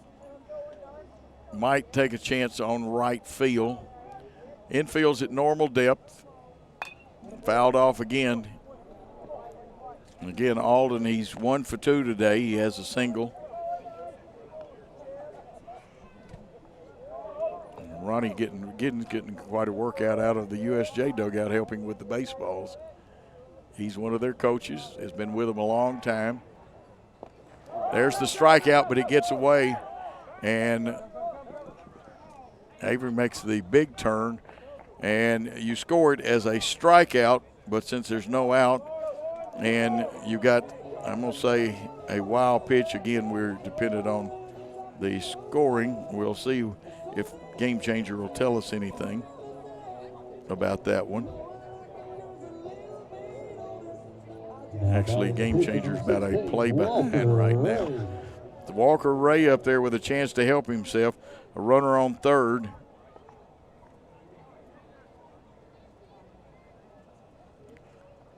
We'll temporarily call it a wild pitch. Ooh, and that one is right off the helmet. Good old helmet. And umpire did the right thing. Go out there and check him. Look into those eyes and stuff. Walker pats him. He says, "I'm tough. I got it. Thank you, ma'am." Like champ, man. And we announced the birthday boy a while ago, too. And now pinch runner will come in. Good old helmet. he took that one like a champ right there, man. Yep. Bases are loaded. Chance King, he's 0 for 1 today, walked back in the first. Chance with an opportunity to put his team ahead. Spencer Morris will want to bow his back, focus on the hitter. The bases are loaded. Let's see if he pitches out of the stretch. And that's the way he is going to pitch them. Chance wears number 23. Swinging strike.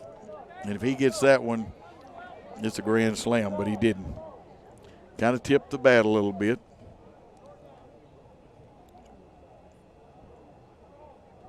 Oh, 1 pitch about to come. Outside. How strong is Chance? He can put up some weight in the weight room.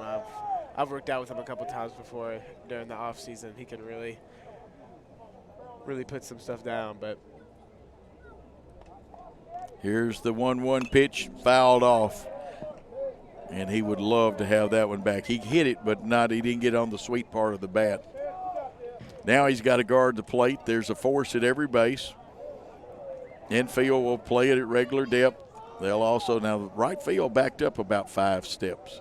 Now he's gonna turn around and go get the ball. Let's see if he goes back to his original ball. The bullpen catcher, that one got away from him.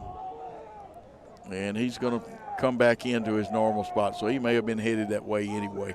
1 ball, 2 strikes, 2 outs. The bases are loaded. To the belt comes Morris. Ground ball. It's a chopper. Will the shortstop get there in time? Yes, he does, and he comes up throwing, and Walker holds on to it. And that was a great play because it was a tough chance. Third out. We don't score, leave the bases full. And, again, a scoring situation we want to avoid. We're going to take a timeout on the Jackson Christian School Sports Network and come back with Will Cisco in the top of the 5th. The reason I chose Freed-Hardeman is because I'm a mother of 2, and I live here locally here in Dixon, and 2 years ago I decided that I wanted to be a nurse. So Freed-Hardeman had just opened up, and I was ready for the opportunity and jumped on it, and I knew I needed to stay home, still be a mom, and yet I wanted to pursue my dream as being a nurse.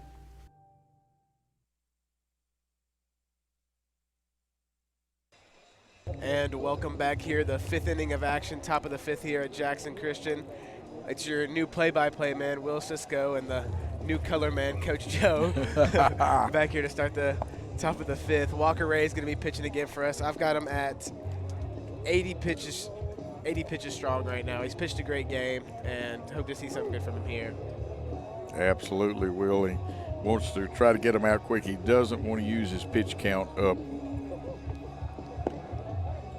And we see the ball, the warm-up ball fixing to be tossed off the field. They've thrown it down. They come to Alden Holland to give it back to him. And here is the man with the plan, the tower of power, Will Cisco. So leading off this inning, we got Will Walker. He's going to be leading off, senior. He's 1 for 2 on the night, big hit in the first inning, but strikeout last time he was up to bat. Walker's awaiting the signal from the catcher. Steps out of the box. Little cat and mouse game. Yeah, a little bit going on right there. Finally gets the sign from the windup. Breaking ball, strike one. Great pitch decision right there by Walker. Absolutely was, and I think the bullpen is ready to sit down for USJ. Young man's warmed up, though, if he has to come in. From the windup again. Hit, shortstop, throws it across first base, and leaning, gets the out. What a play right there by Daniel Green. Stretched all the way across the dirt, got that one for the first out of the inning. Wow, what a peg. And that was one of those in-between hops, and Avery Bradford wasn't sure whether to come up and charge it or wait on it. Didn't leave him much, but he juiced it over, and Green again. Up to bat, number 6, Logan Antoine, 0 for 2 on the night so far. Walker again from the windup. First pitch, strike one, right in the bottom right corner.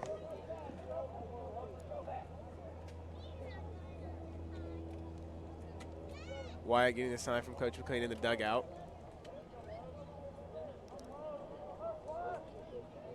Walker.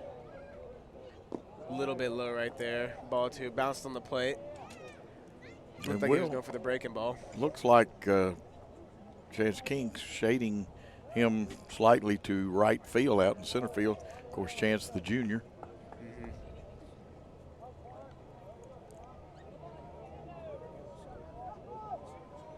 The pitch, low again. Right in front of the play, a little bit short. Yeah, and you Makes the count 2-1, 1 out. Good thump on the parabolic mic there.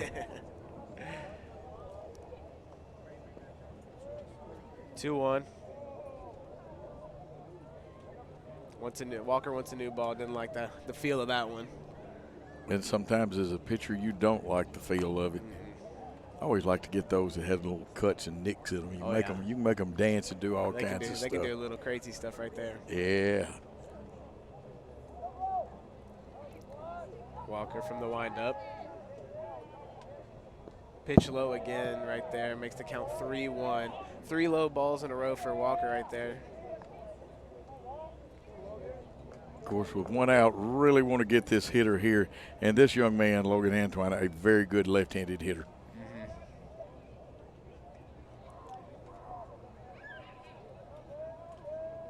Pitch comes. Low again. That'll be ball 4 for Walker right there. 4 straight balls in a row. Had a good first pitch opening up with the hitter, but walked right there. Now batting number 14. Up to bat the Brooks right Jones. fielder, Brooks Jones. He's 0 for 2 on the night. Coach McLean comes out to talk to Walker for a little bit. We'll see if this is going to be just a talk or a pitching change. It'd be interesting. Is he tired? Remember, he got hit in the head, even though the helmet stopped at that last inning, and I think it's a good trip by Coach McLean. Yeah, it doesn't. To me, it doesn't matter if you get helmet or not. It's still it's going to feel a little bit, especially with a baseball helmet. They're not as protective as a football helmet is, so definitely give you a little rattle. You ever see a leather football helmet? I have, and actually, the only time I've ever seen one is in the Football Hall of Fame in Canton. Those were concussion machines waiting to happen. They really didn't give you that much protection. Most definitely did not. They didn't even have face mask on them at one time.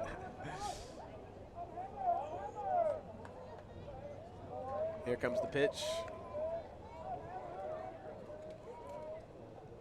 Low again for ball 1. Wyatt streaks out the first, and he did not get him, didn't slide in. It was close. Good awareness there by Wyatt to throw down to first right there. He did. He had to throw it off his knees a little bit, and it bounced one time, but he had a shot at him, and it was, as you said, wise to do that. 1-0 count, 1 out in the inning. Strike one right down the pipe right there. Yeah, brought that number 1 pitch Hear it pop on the parabolic mic. 1 ball, 1 strike, 1 out. Top of the 5th inning. We got third baseman up real close. Pick to first base, and Daniel's not even going to tag him just to get him back to first base. Set the calling card over there, didn't he, Will? Mm-hmm.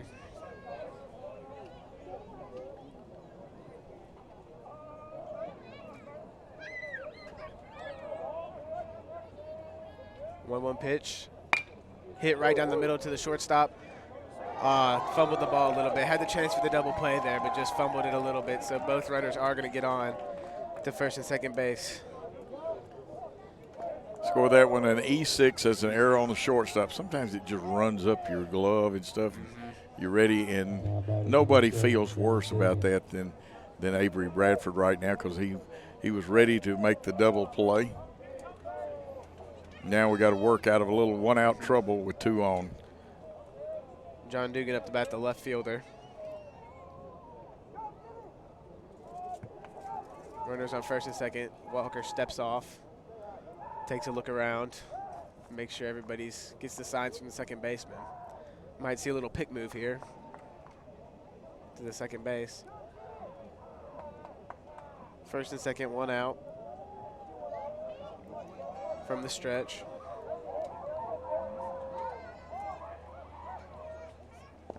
Swing and miss, hit to the ground. Runner goes to third. Alden got him right there. Third, great play there by Wyatt, and the awareness to throw it to third on the steal. Gonna get the second out of the inning off the pickoff right there. 0-1 count, 2 outs. Runner on second. Runner from first advances to second, but nice to get the out right there. Excellent peg on the caught stealing by Wyatt Jones, and a good tag, because Alden still has to make that tag down there. That's a bang-bang play. 0-1 count, 2 outs now. Walker's taking his time. Pick move. Stops right there, second base. And Walker Ray had to hold up just a hair because we didn't get there quite in time. That's something that over the course of the season will work out better. The runner knows that Walker Ray is aware. From the stretch, still awaiting the pitch. Steps off again. Going to feel it out a little bit. A lot of step outs, Will. Yeah, it seems like he's going to try to hold them on again. Awaiting the signal from the catcher. Takes a look back at second, throws, pitch right down the middle. Ooh, never mind. Ball. Makes it a 1-1 count. Looks good from here. Look good on the screen, because doing color, I can afford to look over here at the screen. Look pretty good to me, but the umpire still has the best seat in the house. He sure does. I'm turning into you now. I'm calling the pitches before they're called. Well, that's part of the NCAA started it. The NAIA picked up on it now. The National Federation want everybody to make their call a little slower. The pitch comes low. Runner's going to steal third, and he's going to get there standing up with the wild pitch pass ball. That's dangerous, because now he can score on another wild pitch or pass ball. A base hit will obviously get him in very easily. An error could do the same thing. So runner on third, 2 balls, 1 strike, 2 outs.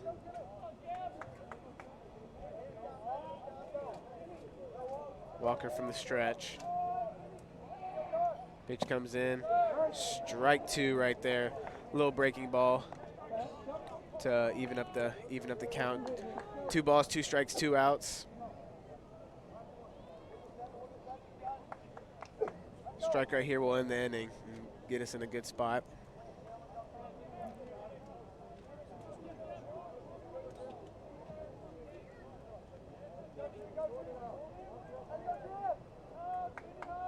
Here comes the pitch from the stretch. Swing and a miss. Strike 3. That'll end inning. Great inning by Walker Ray. No run scored in this inning. 5-3, and we'll be back in the bottom of the 5th inning. The reason why I pursued my BSN in nursing is because I wanted to give back to the community. I wanted to take back, I wanted to give care to all the patients that I had taken care of previously in the past. I wanted to gain more experience in education. Freed-Hardeman is local here in Dixon, Tennessee. I noticed that they had a 100% pass rate for the past 3 years, and I knew that Freed-Hardeman would be a great fit for me.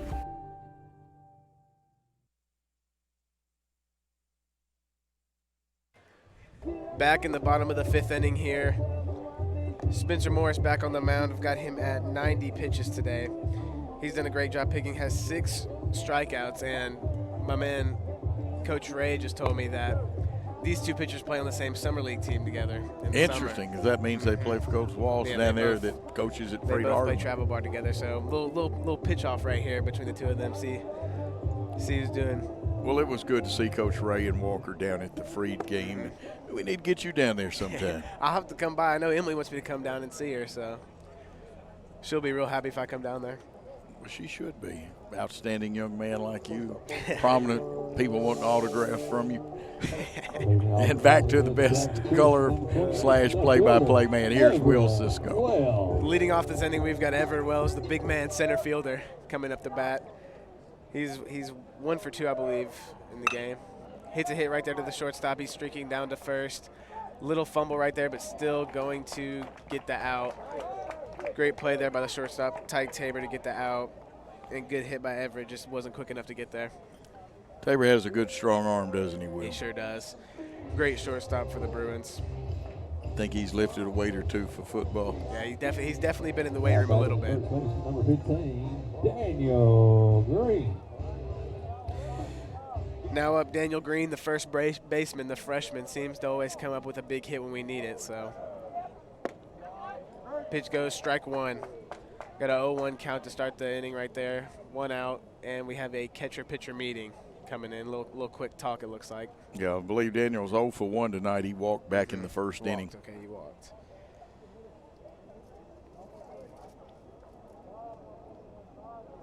So 0 for 1 here, 1 out in the inning.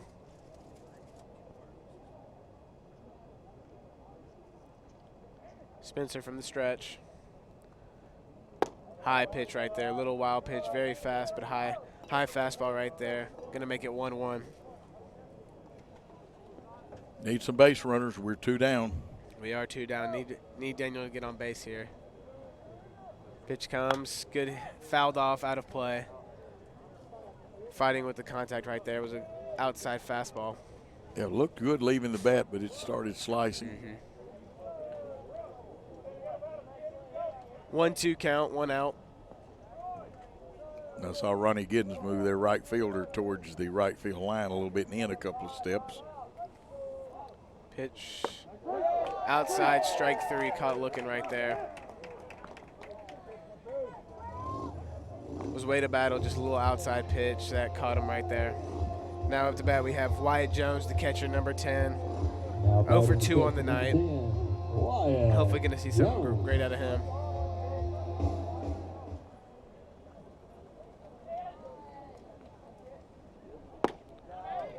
Fastball right there, strike 1. Great pitch by Spencer Morris. Yeah, Wyatt, another one of those young players on Jackson Christian School's team. You know, the whole right side of our infield is what, freshmen? Hit the second base right there. Wyatt, a little pop-up, and that's going to be the out 3 of the inning. And at the end of 5, your score 5-3, no change so far. We'll be back here at the top of the 6th after these messages.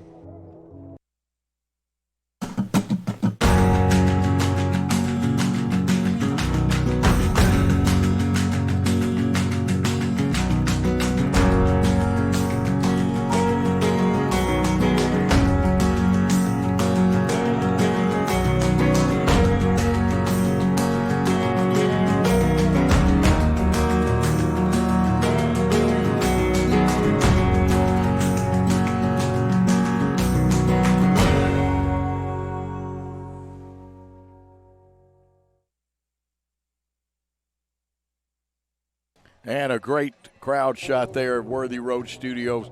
And we have a crowd officially when everybody was fairly well sit down. There were a few folks moving around and some of the young people. We had 4 seats all that was empty a while ago. Yeah, we sure did. And I've got some, my dad's been hitting me up with stats this whole time. I ain't even been looking at my phone. Softball team. So before the game Tuesday, we're doing TCA JC. All right. So it's going to be a big game. TCA's 9-3 coming in, and we are 10-1, ranked 4th in the Jackson Sun Poll. So great season off for the Lady Eagles. I don't know who'll be pitching that game. I know Maggie Richardson's one of our better pitchers, so I expect to see her. But well, should be a that's great one game. of your assignments for the next 2 days. Should be a Of course, great you and game. I have soccer tomorrow. Yeah, we got soccer tomorrow. So. And we better check with Paul Schultz. Paul, what time do we have soccer tomorrow? For the Bruins, number 13. And we're going to check on it. Paul gave me an answer. Unfortunately, about the same time, Wayne McLean spoke and made a big announcement. And we got 2 birthday gentlemen today. And we are ready for action. Walker Ray on for the top of the 6th. His first pitch just missing. He'll face Walker Moore, Drew Morris, and Andrew Coy, the bottom 3 of the order, but these gentlemen have been productive today. 1 ball, no strike count. Again, we're in the top of the 6th. Popped up out in the outfield, actually keeps carrying. Going back, Chance King makes the catch. That one just kept going, Will. He kept going on that one. Way to keep an eye on that one because it just kept floating and floating back there. So way to keep an eye on it and keep flowing back there. But great catch, good start. Yeah.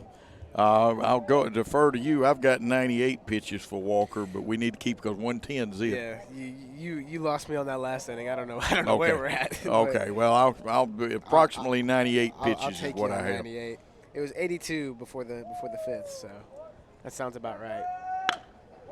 Ground ball hit to the shortstop. Bradford has it. Short crow hop over to first, and when we say crow hop, that's a step that you advance and throw. 6-3 for the second out of the inning, and that's good because Walker Ray will be running out of pitches. As a matter of fact, I don't know if he's got enough to get through the 7th inning. That'll make it real interesting if he don't have the pitches to make it through, see who we put in after him. But hopefully he can get this one here and save his pitches to be able to pitch through the 7th. Double checking Game Changers tells me 99 pitches. 110 is where you have to come out. So really want to finish this hitter off, Andrew Coy, very quickly, who's 1 for 2. He scored twice in the contest. Ground ball. Oh, this one bounces right off the glove. Bradford will take a shot at it. And came within a couple of steps of throwing him out, but so we have to. It's tough. Let's see. We're going to flash the E5 and a runner, and that was the 100th pitch. So now Tyke Tabor, who had that big triple back in the 4th, he's not scored, but he is 2 for 3 today. Very impressive hitter, balanced stance. Ray working with 2 outs, who's pitched a good ball game. We have 3 errors. Those have hurt. Wow. Missed him. Didn't look like a bad pitch. He turned out of it, but I think that was just a really nice curveball. Yeah, I right think there. the curveball may have fooled him a little bit. May have fooled him a little bit. That looked real nice. Stayed inside a little bit. Ball 1. So 1 ball, no strike count with 2 outs and a runner at first. Coy capable of running. And he's going, and it hit him. So we'll have runners at first and second. Hit with a pitch. 2 outs. I've got 101 pitches, and we'll check with Game Changer, and I think they're going to agree with me with 101 pitches. Tabor was 2 for 3, and that brings up Nick Stamper. Nick has walked looking for his first hit. He's 0 for 2. And Walker really needs to get this hitter. 5-3 your score. USJ leading Jackson Christian. And the runners will advance on the ball. It was outside and got away from the catcher a little bit. So second and third with 2 outs. The real focus is to get this out. 103 pitches, and the reason we're keeping you appraised, that's 110 is where he's got to come out. So he's got 7 pitches left. Did not see who was in the bullpen warming up. Yeah, I did not either. This is probably going to be his last inning tonight, so we're probably going to need someone else to finish out the 7th. But yeah. The 1-ball pitch. Curve just missed outside, so 2 balls, no strikes. 104 pitches. Now, no matter what happened, even if Nick fouled off 10 pitches, he can finish this batter. Yeah, no matter what, 110 batter, whoever you're at, you got to finish that batter, and that's it. 2-0 pitch popped up, be out of play. Gets behind us. 2-1.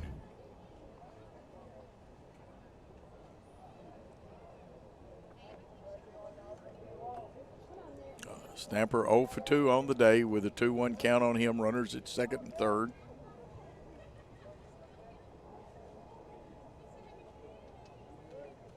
Here's the pitch. Outside, 3-1. 105 pitches. Really need to get him on one of these next 2 pitches, either by strikeout, ground ball, pop up. Here's the 3-1 pitch. Oh, that's a strike. Umpires don't say much, but they really, the ones I know, doesn't like it when you start running to first. They usually not a big fan of that before the call, but that one looked like it painted outside corner real nice right there. So just a little outside pitch from Walker. Is a big pitch, 106 pitches right here. Now he would be able to finish this next hitter if he can get started to him. And it's ball 4 and it loads the bases. So Nick Stamper has walked twice today.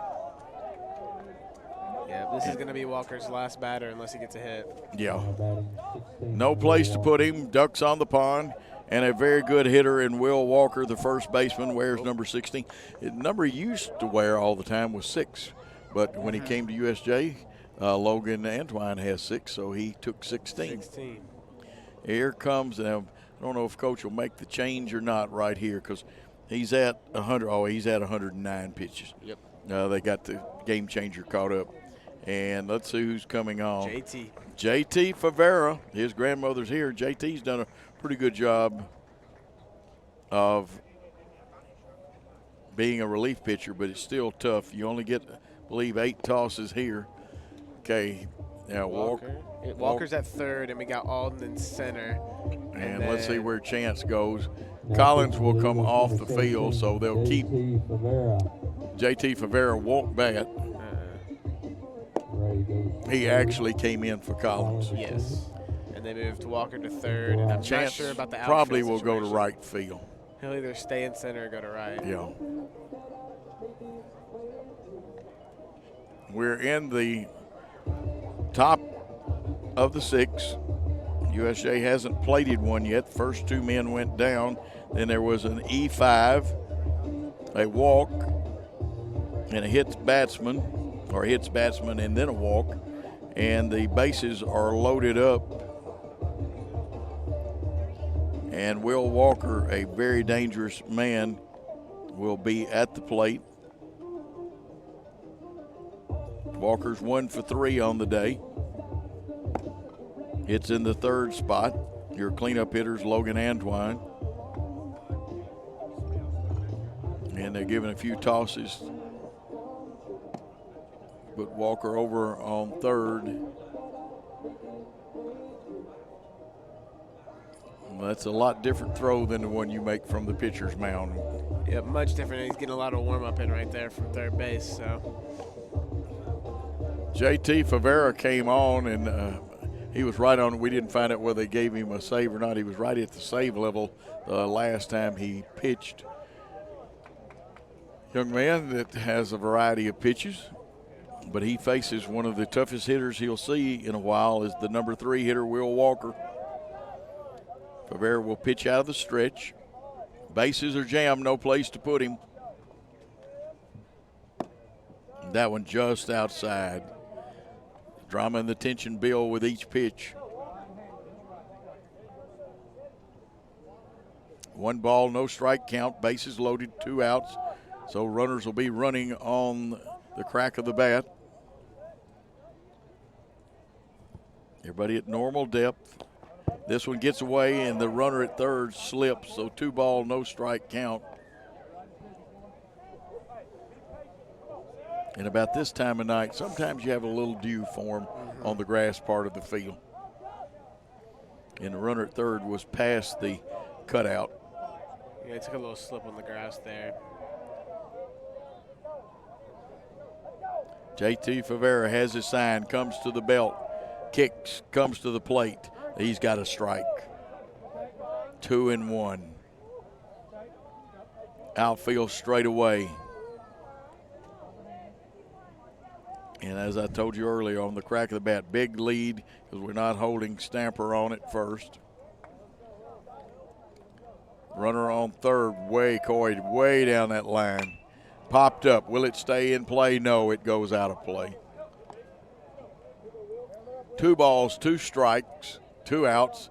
A short deuces wild situation. The bases are loaded, though. Ducks on the pond is one of my favorite people, Ron Potesta would say. A lot of people watching this broadcast remember Potesta was the play-by-play man and media guy for the Generals/Diamond Jacks. The 2-2 pitch on the way, reached out, popped up. Can Daniel Green get to it? Will it stay in play? No. And a fan makes an error over there. Tough catch, though.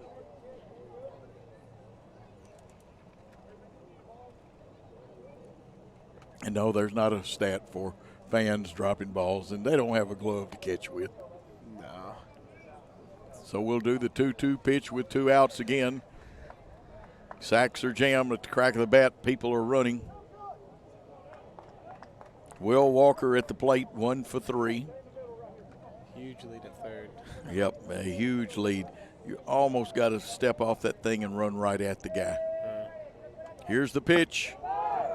And now the merry-go-round will start. 3 balls, 2 strikes, 2 outs. If you don't understand the term merry-go-round, what will happen here, as soon as JT lets go of the baseball, they will start running. Actually, when it looks like he's going to the plate. And the runner at third, his biggest thing, he's going to have to be cautious and doesn't get hit with a ball. But the 3-2 pitch with 2 outs, the runner's going. Here it is, popped up high in the sky. Coming on is the center fielder.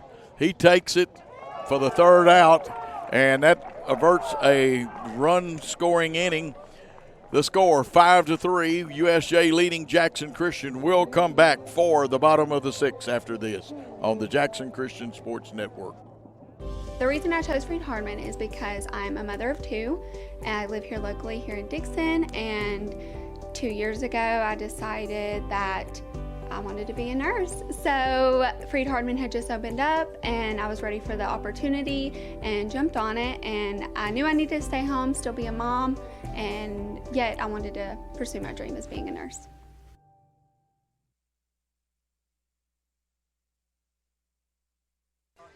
That great shot of some of the fans down the first base line. And always like to get the fans into the game. Crowded stands, people standing. I guess we could technically say standing room only. Fire marshal hadn't been out here to cut it off. Some people have been up here just sitting on, we will call it our berm area. Morris comes on for the bottom of the 6th, and we'll try to check his pitches in just a moment. And Will tell you, it's the reason I've checked with Will all the time is it's a lot harder to keep your stats when you're doing the play-by-play. Yeah, it was very difficult for me right there. But he did a good job calling his inning. He will be calling more. Now, tomorrow he will shine with soccer. For us, Carson Holt, the designated hitter, comes up. He'll be followed by Harrison Jones, and then the top of the order with Avery Bradford coming up. We need to make some hay while the sun shines, as the old expression goes. 5-3 your score. Here's Spencer Morris on for the bottom of the 6th. High. And unfortunately, of all times for game changer, not to change. That's either 101 or 102 pitches. We'll have to check it and see where it is 102 pitches. So that one is a strike. So a 1-1 count. And he's hoping for a premium number of pitches. He's got 8 left unless he starts a hitter.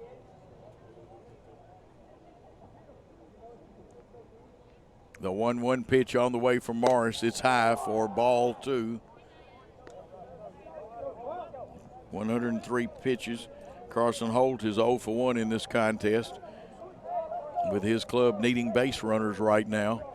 Outfield pretty well straight away. Swinging, strike 2, so it's 2-2. Maybe shading him a step in center, but that could be to see around the pitcher. Maybe a step in right field. Left field is definitely straight away.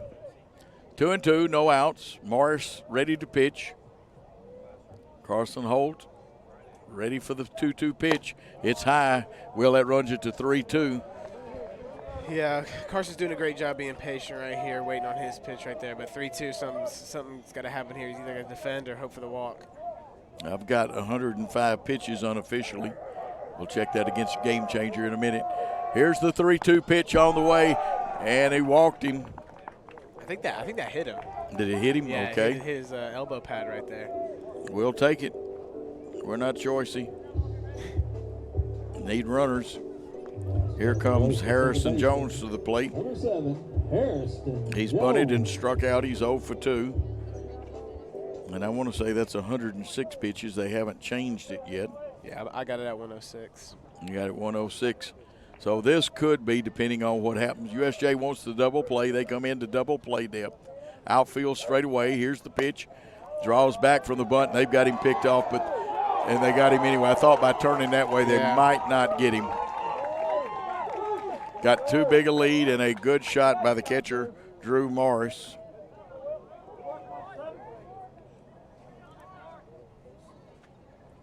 So there's now 1 out, nobody on. Harrison Jones, the hitter.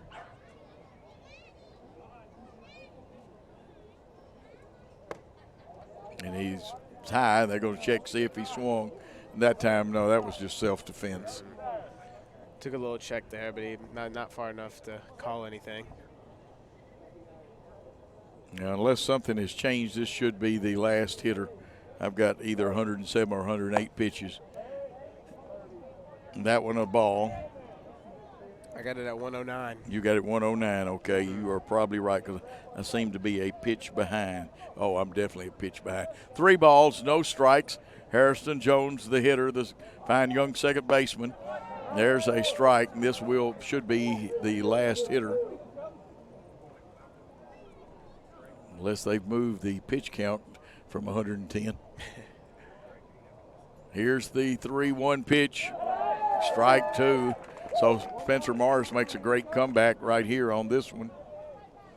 He was down 3-0 in the count. Now it's 3-2.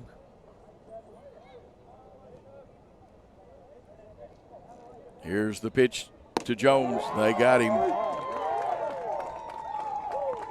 I've got 8 strikeouts, but we'll check with Will officially.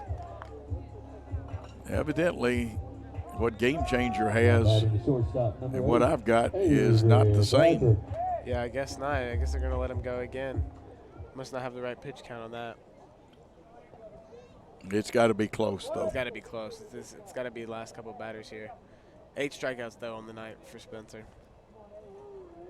Bradford, the leadoff man up there. That one is inside. 1 ball, no strikes, 2 outs. Top of the order. Now, 2, 3, and 4 will bat in the 7th for Jackson Christian. If Bradford gets home, it's a 1-1 count. He is very capable. He had a big double earlier in this game. He has walked. He scored twice.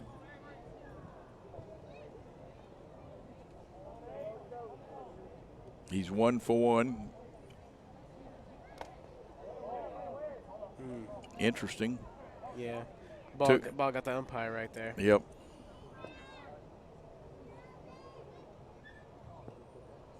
Two and 1 the count, 2 outs.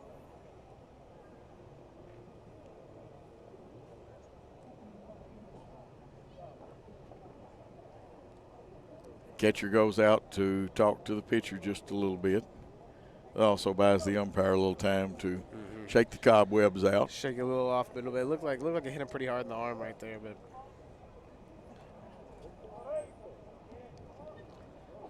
2-1. We'll try to get our pitch count checked.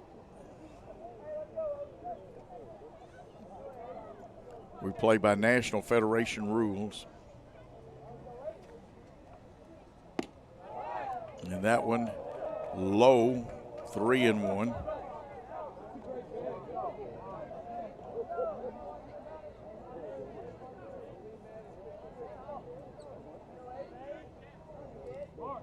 Big pitch coming here for both the pitcher and for the hitter. Avery Bradford, who's 1 for 1, he just wants to get on now. And he is. I believe that's his third walk, and we need to get his on-base percentage. We know it's one of the highest, if not the highest on the team, and that should bring in a new pitcher. That has to run the pitch count out. yeah, that's got to be it right there. And we got number 2, Luke Leonard, coming onto the field. Looked like to the relief him. And did you say Winter as in W-I-N-T-E-R? No, Luke Leonard. Leonard, okay, Leonard. Luke Leonard.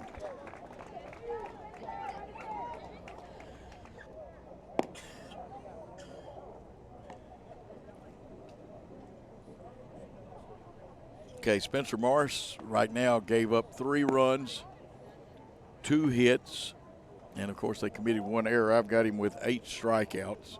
We'll check with Will to make sure that he is 8. But he is responsible for the runner that will be at first base. Luke Leonard comes on. Yeah, 8 strikeouts on the night for Spencer Morris, so a great night for him pitching. 6 innings. But Luke Leonard into relief, so we'll see how he does. And Luke Leonard wears number 2, and Senior. He is a senior, so you got experience coming in. Again, 2 ball clubs, Jackson Christian. If you were basing the outcome on youth, we would probably win the youth battle right now because we are extremely young. The situation, USJ has several good veterans who are very good ball players. And we are awaiting the plate appearance of Alden Holland. Alden has 1 hit in 3 times at bat, but now he is capable of hitting the home run ball. He is most definitely capable of hitting that big ball, which would really what we need right now. A 2-run homer would be perfect to tie the game right here, but just an on-base runner I'll take. Number 19, Alden Holland. Alden Holland, who started at third, has moved to the outfield with Walker Ray running out of pitches. Those 3 errors and a bunch of men we've left on base. 2 innings, we've left 3 guys on. And that one, the first pitch is a ball.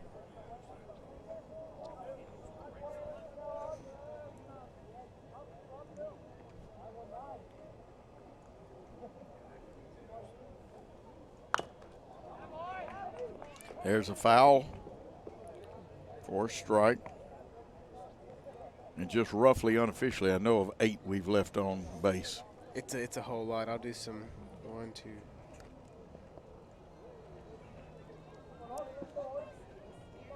One the count, 2 outs, runner on first. Ooh. Now it's 1-2 out in front of that one a little bit. Yeah, we've left 8 runners on base so far this game. So that, and then we have given up putting them on base 3 times with errors. Bases loaded in 2 innings. We left them on. No, we got to learn, but we learn as we play. This is, again, the young team. That one a ball, 2 balls, 2 strikes, 2 outs. A runner at first. USJ at normal depth, straight away in the outfield. They are holding on. Walker's going to hold on.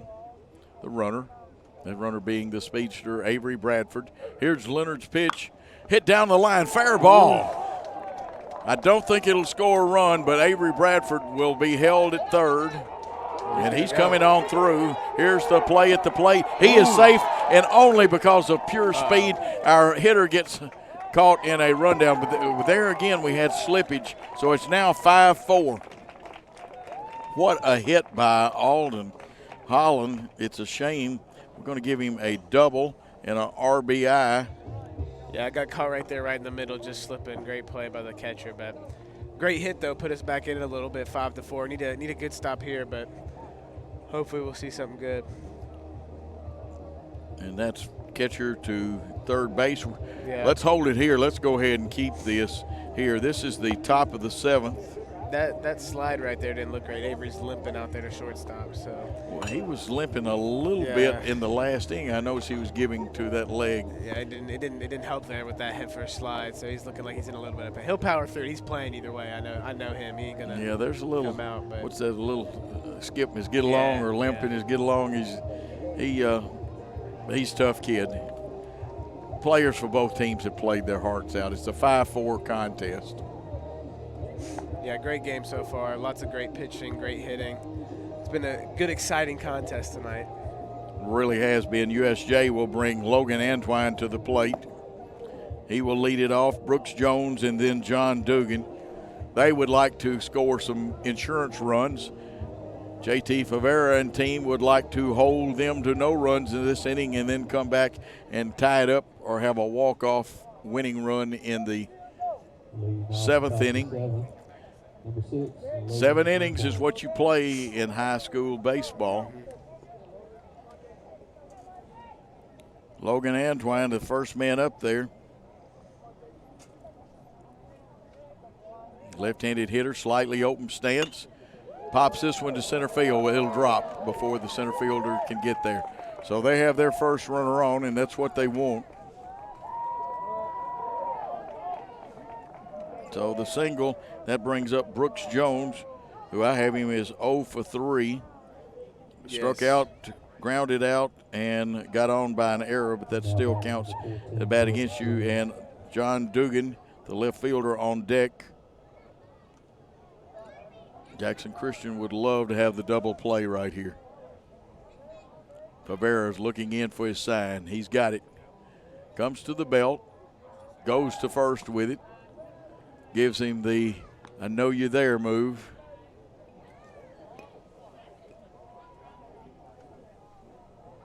Antoine has good speed, so he could be running because they would definitely like to pad their lead. 1 run, it's 5-4 here in the top of the 7th. Here's the bunt. It goes foul. And that you might not have given him a sacrifice. He was bunting for a hit. He was bunting for a hit right there, and it was a good opportunity to bunt right there, but he just a little bit too high on the bat, fouled it off. Not a big lead from Antoine both times. Looking a little short lead every time so far, so I don't know. It's a great point, Will. Will has many good points. Listen to him through the game, and you'll hear all kinds of good tidbits like that. The 0-1 pitch on the way. He's bunting again. This time it's hard to Favera. He drops it.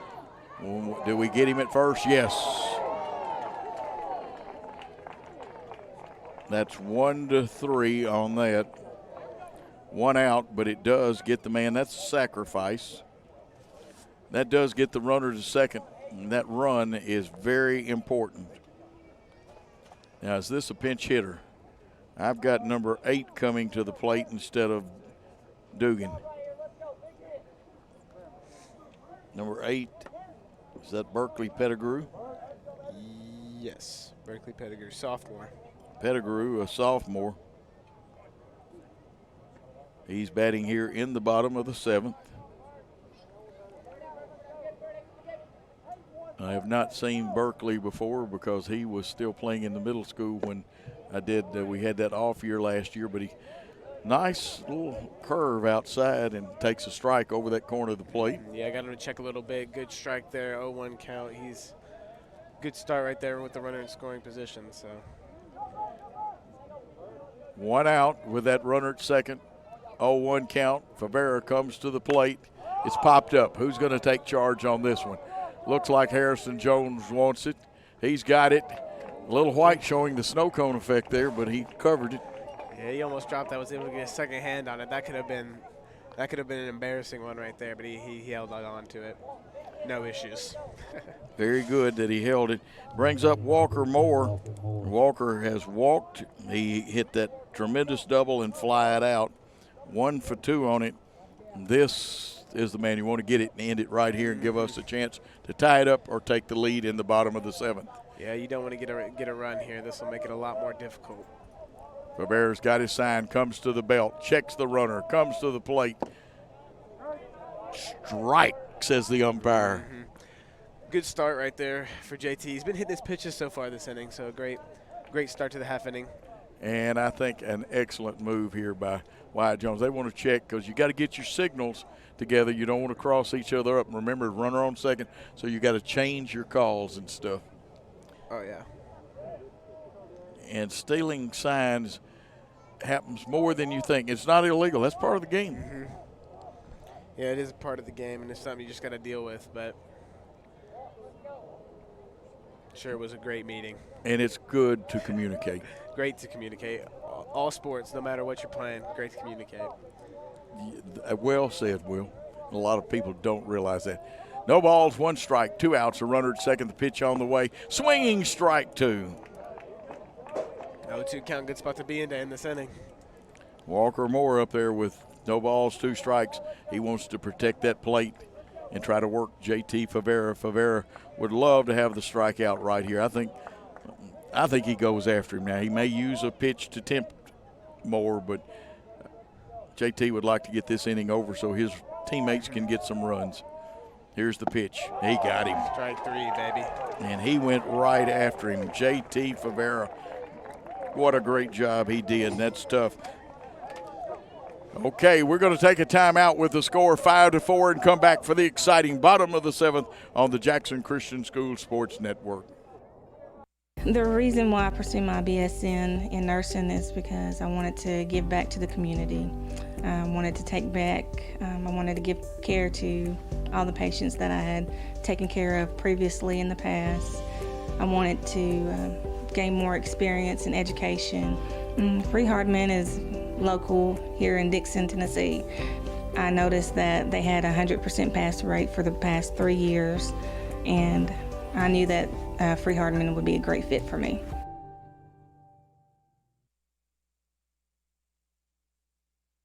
And we're back, and we see a lovely young lady, a future athlete, coming up the hill there on Worthy Road Studios. Production of this game on the Jackson Christian Sports Network.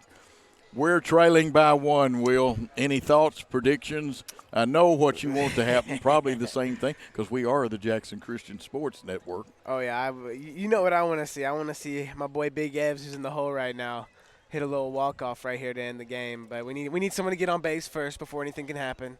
So Walker needs to do some work. We've got some great guys coming up. Walker Ray, Chance King, and Everett Wells. You've got 2 juniors and a senior there. And they are facing the senior reliever, Luke Leonard, who wears number 2. Walker Ray could sure help himself out because as it stands right now, he can still be the loser of this game. But he can get himself off the hook. And this is a very fine, pitched a good enough game to win. And again, we make errors. We've cut down because we've had some games, but we made them in key spots tonight. That's what hurt. Yeah, it is what hurts tonight, but we got a chance here to win it. And 2 balls, no strikes. A walk's as good as a hit. Boy, cliches all over the place. It doesn't matter how we get on base as long as we do.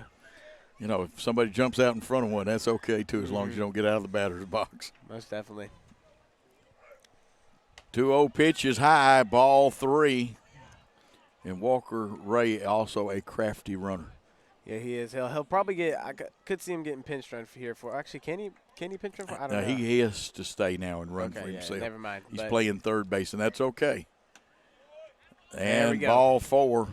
So the tying run is on first. The go-ahead run comes to the plate. And this is a young man that if he gets a hold of one, he can lose it for you in a hurry. Got to keep that head in there and see the ball hit the bat. Here's the pitch. It's low. 5 balls in a row now for Luke Leonard, who is an experienced relief man. 5-4 the score. 5 runs, 8 hits, 1 error for USJ. Here's the pitch. And good job by the catcher, Morris. 4 runs, 3 hits, and 3 errors for Jackson Christian. Every pitch gets a little more dramatic. Mm-hmm. We're slowly getting here. 2-0 count, making it a little more dramatic by every pitch. So 2 balls, no strike pitch, ball 3. Now, you had a name for this game. What did you call it a while ago? You had the perfect description. Instead of a white knuckler, you called nail it biter. Nail biter. There we go. I have no nails, so they're gone. The 3-0 pitch, is he taking? Yes. Oh, it hit him. 2-1. The pitching coach will come out and talk to his pitcher, Spencer Nelson. Todd Lumley come up the line. He spotted something. He's going to converse with head coach Chase McClain. And here comes Coach Bullard. The runners will come, and we're going to talk about it. I believe we're going to have a new pitcher, and this will be a left-hander. Yes. This is going to be – Did you get a number? I did not get his number. I can't tell if it's number 1 or number 7. I believe it's number 1, Mason Nelson, sophomore. Maybe when he follows through. Unfortunately, his back is – Yeah, number 1. It's number 1. Number 1. Mason Nelson, sophomore. Mason Nelson, he's a sophomore.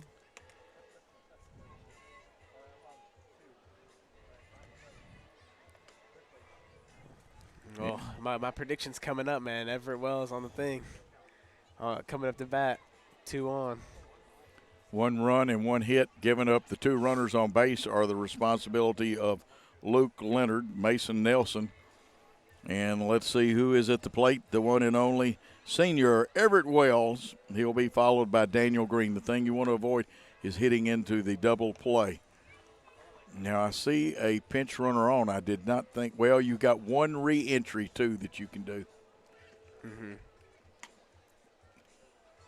And this is the little man that makes things happen coming in right here. They'll send Walker Ray to second. He has to run for himself, but you can have 1 runner for Chance King. And like I said, this young man at first, he's a dandy, and he can make it happen at any time. Andrew Potts. Mason Nelson, the left-hander on. He'll pitch out of the stretch. No outs in the inning. Here's the pitch. That's a strike, and he knows where home plate is. Yeah, he can really heave the ball. Everett's got to time this one nice, but I think this is the pitcher. He's throwing fast enough, and Everett can swing hard enough. This one could go. Base hit should score at least 1. The outfield is deep in left. Straight away in center. And a swinging strike. Now, this is where you just need contact. No balls, 2 strikes. You've got to guard the plate, because if you do strike out or pop up, it puts them where a double play could end the game. The double play does not end the game right now at this point. That one is low and nearly gets away, and the catcher sits on it, which is a good thing for them. They didn't get under. 1 ball, 2 strikes. Again, it's contact that counts. Mm-hmm. The only thing that could happen worse would be a triple play. Yeah, triple play would be the end of us right there. I saw one 2 years ago, too. 1-2 pitch on the way. It's low, and now that puts the hitter, Everett Wells, in a little better stead. Still not a hitter's count, though. This is in favor of the pitcher. Yeah, still in favor of the pitcher, but he's been patient so far, waiting on this pitch. 2-2 count. Need something big out of him.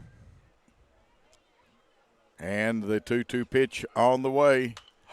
Popped over. It's going to fall. No, it's not going to fall, and our runners were very wise. That one just kept carrying and carrying, and the right fielder thought we had something going. F9 for the first out. Now we have to break up the double play, and with the sliding rules and stuff, you can't break them up like you used to could. Well, this is the man right here. Always comes up in clutch situations so far since I've seen him been playing. So need another clutch hit right here. But this is the man up for the challenge, freshman. Daniel Green, he's been up to the challenge the last couple of games, 0 for 2 in this one. So he's due. They're going to get back at normal depth and not worry about the runners. There's a strike. Now Green saw saw the pitch. He took one looking at it, and that's not because he didn't need to hit. He needed to see this young man throw one. Now it's no balls, one strike. Balanced stance, a little bit back in the box. Runners can get their leads. That one is outside. Green walks out of there, checks with his head coach. Only one out in the inning. 1 ball, 1 strike, 1 out, 2 runners on. It's 5-4. Mason Nelson on in relief, the left-hander. He fires. That one is, they called it a strike.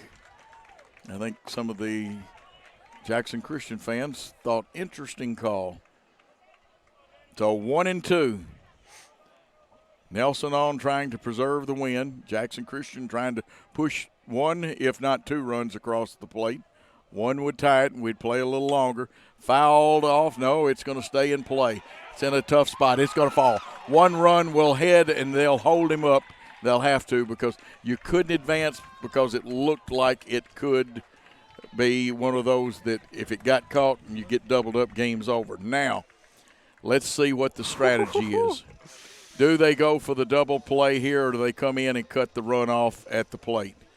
Check, you'll want to on your picture, check the shortstop and second baseman out. If they're back, they're going to play for the double play, which would end the game. Yeah, it would end the game, but I think it's an interesting strategy. And I've seen some opportunities tonight for double play, but I ain't seen one go through, so I don't know if that's the way to go. I would play it safe and go for the run at home, but it's whichever way you want to do it. Wyatt Jones 0 for 3 up there. And there's a strike right down the plate. And where this young man throws, even with Wyatt's compact strike zone, he throws inside that zone. So it's an 0-1 pitch. And USJ's at double play depth, straight away in the outfield. Ball gets away and bounces right back to the catcher. So it's 1-1. And I doubt if it's hit to right field, we will be tagging. Left field, we'll tag up and give it a try. Center field, we'll probably give it a try. To right field, I don't think we'll tag up. 1-1 pitch with 1 out. Bases jammed. It's hit. We'll tag, even if he catches it. Here he's off. This will be a tie ball game, and there will be 2 outs. Walker Ray gets himself off the hook. He cannot win or lose the game now. Fly out by Wyatt, but all we needed was contact there to tie it up. So great clutch play right there. Yes, big sack fly.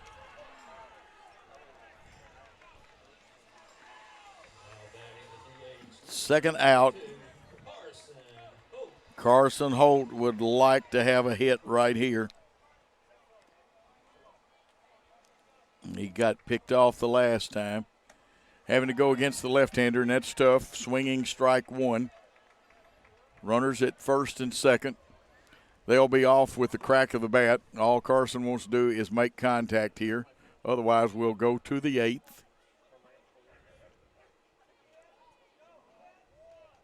Nelson checked the runners twice, came to the plate. Outside, the umpire says. You see that left arm go out a little bit.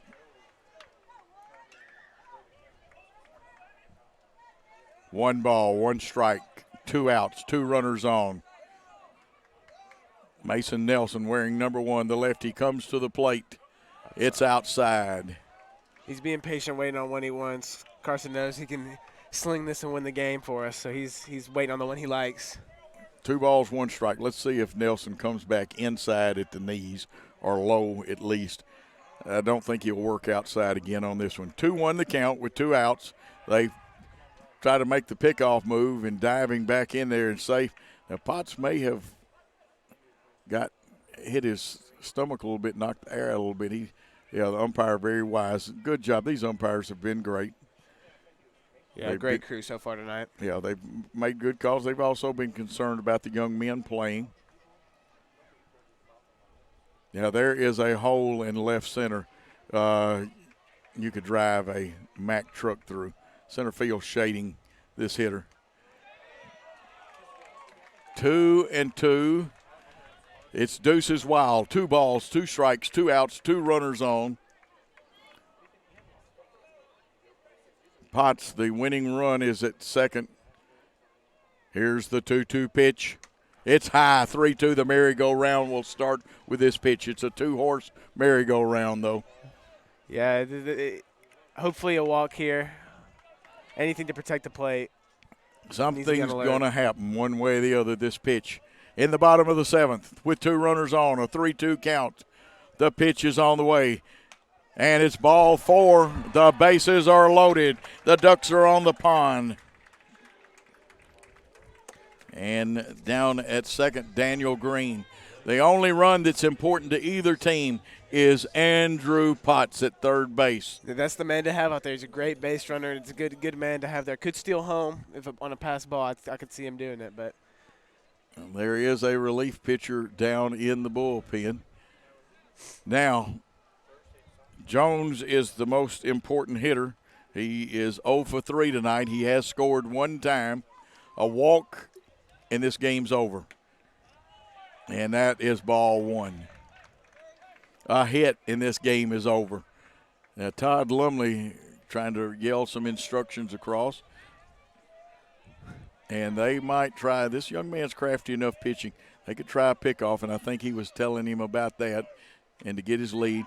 Now, there's a strike, and I like the way Potts scrambled back in there. Yeah, that was a great base runner there. Tried to bait him into throwing the ball a little bit. He knew he'd be back in time. Wanted to try to get an overthrow, but he didn't bother throwing it down. 1-1 count. Harrison Jones, the hitter. Here's the pitch. Strike 2. Good pitch. Very good pitch. Now he's got to be defensive and guard that plate. Got to make contact. 1 ball, 2 strike count with 2 outs. Definitely in the pitcher's favor. He doesn't have to work as close to the plate. Here's the 1-2 pitch on the way. Hit. It's a base hit. This game is over. Coming from behind. He touches. They touch it first. This game is over. Yes. It is What 6-5. a hit, baby. The game-winning RBI. GW game winner right there, RBI for Harrison Jones. That scores the run. No way. Potts what a hit, man. Running for King scores it. 6-5. Jackson Christian wins and a walk-off base hit. Will, some quick thoughts, and then we've got to take a timeout. Yeah, that was a heck of a hit. Way to come in clutch right there. He had first real hit of the game. He had a bunt earlier, but that'll do it right there. Clutch right over to the center. Perfect hit. Perfect base hit. And a big win for some young men that said, hey, we've made some errors. We put ourselves in a hole. They come back and win against a very tough team. Yeah, it was a great win. Great win. 6-5, Jackson Christian wins. Let's take a timeout. We'll come back on the Jackson Christian School Sports Network and wrap this contest up.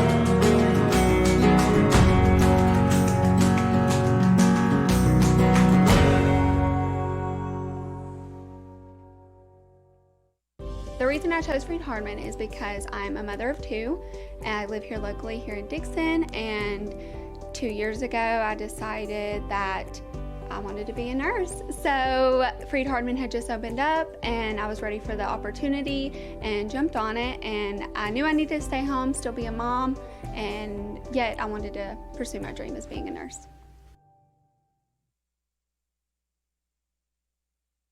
The reason why I pursued my BSN in nursing is because I wanted to give back to the community. I wanted to take back, I wanted to give care to all the patients that I had taken care of previously in the past. I wanted to gain more experience in education. Freed-Hardeman is local here in Dixon, Tennessee. I noticed that they had a 100% pass rate for the past 3 years, and I knew that Freed-Hardeman would be a great fit for me.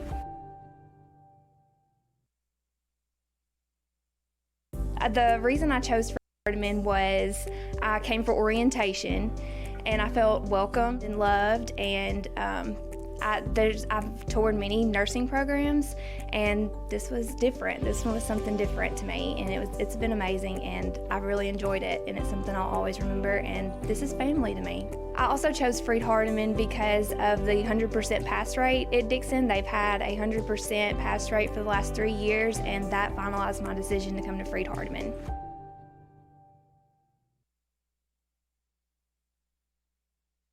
And we're back to tell you about an exciting nail-biter, white knuckler, 6-5 walk-off win. Here's Will Cisco, and then I'll have the final stats for you. Yeah, it was a great game. Harrison Jones down 1-2 in the count, was able to smack one into left field, but that right there gave us the win, and that's actually one game away from the clean sweep. We got him once in football, twice in basketball, and now one out of 2 times in baseball. So it's gonna be interesting to see what happens tomorrow. But it's been a great year so far for us against USJ, and hopefully we'll keep it up.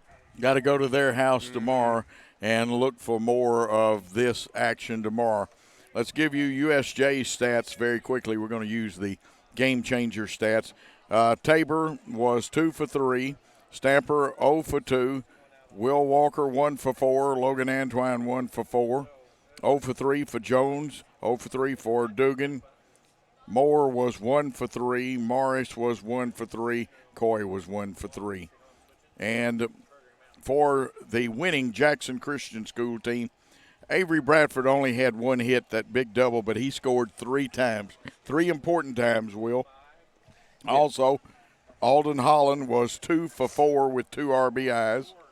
Walker Ray was 0 for 2 according to the DAC stats, but he walked and he scored a very big run. Chance King was officially 0 for 2, but he was on base.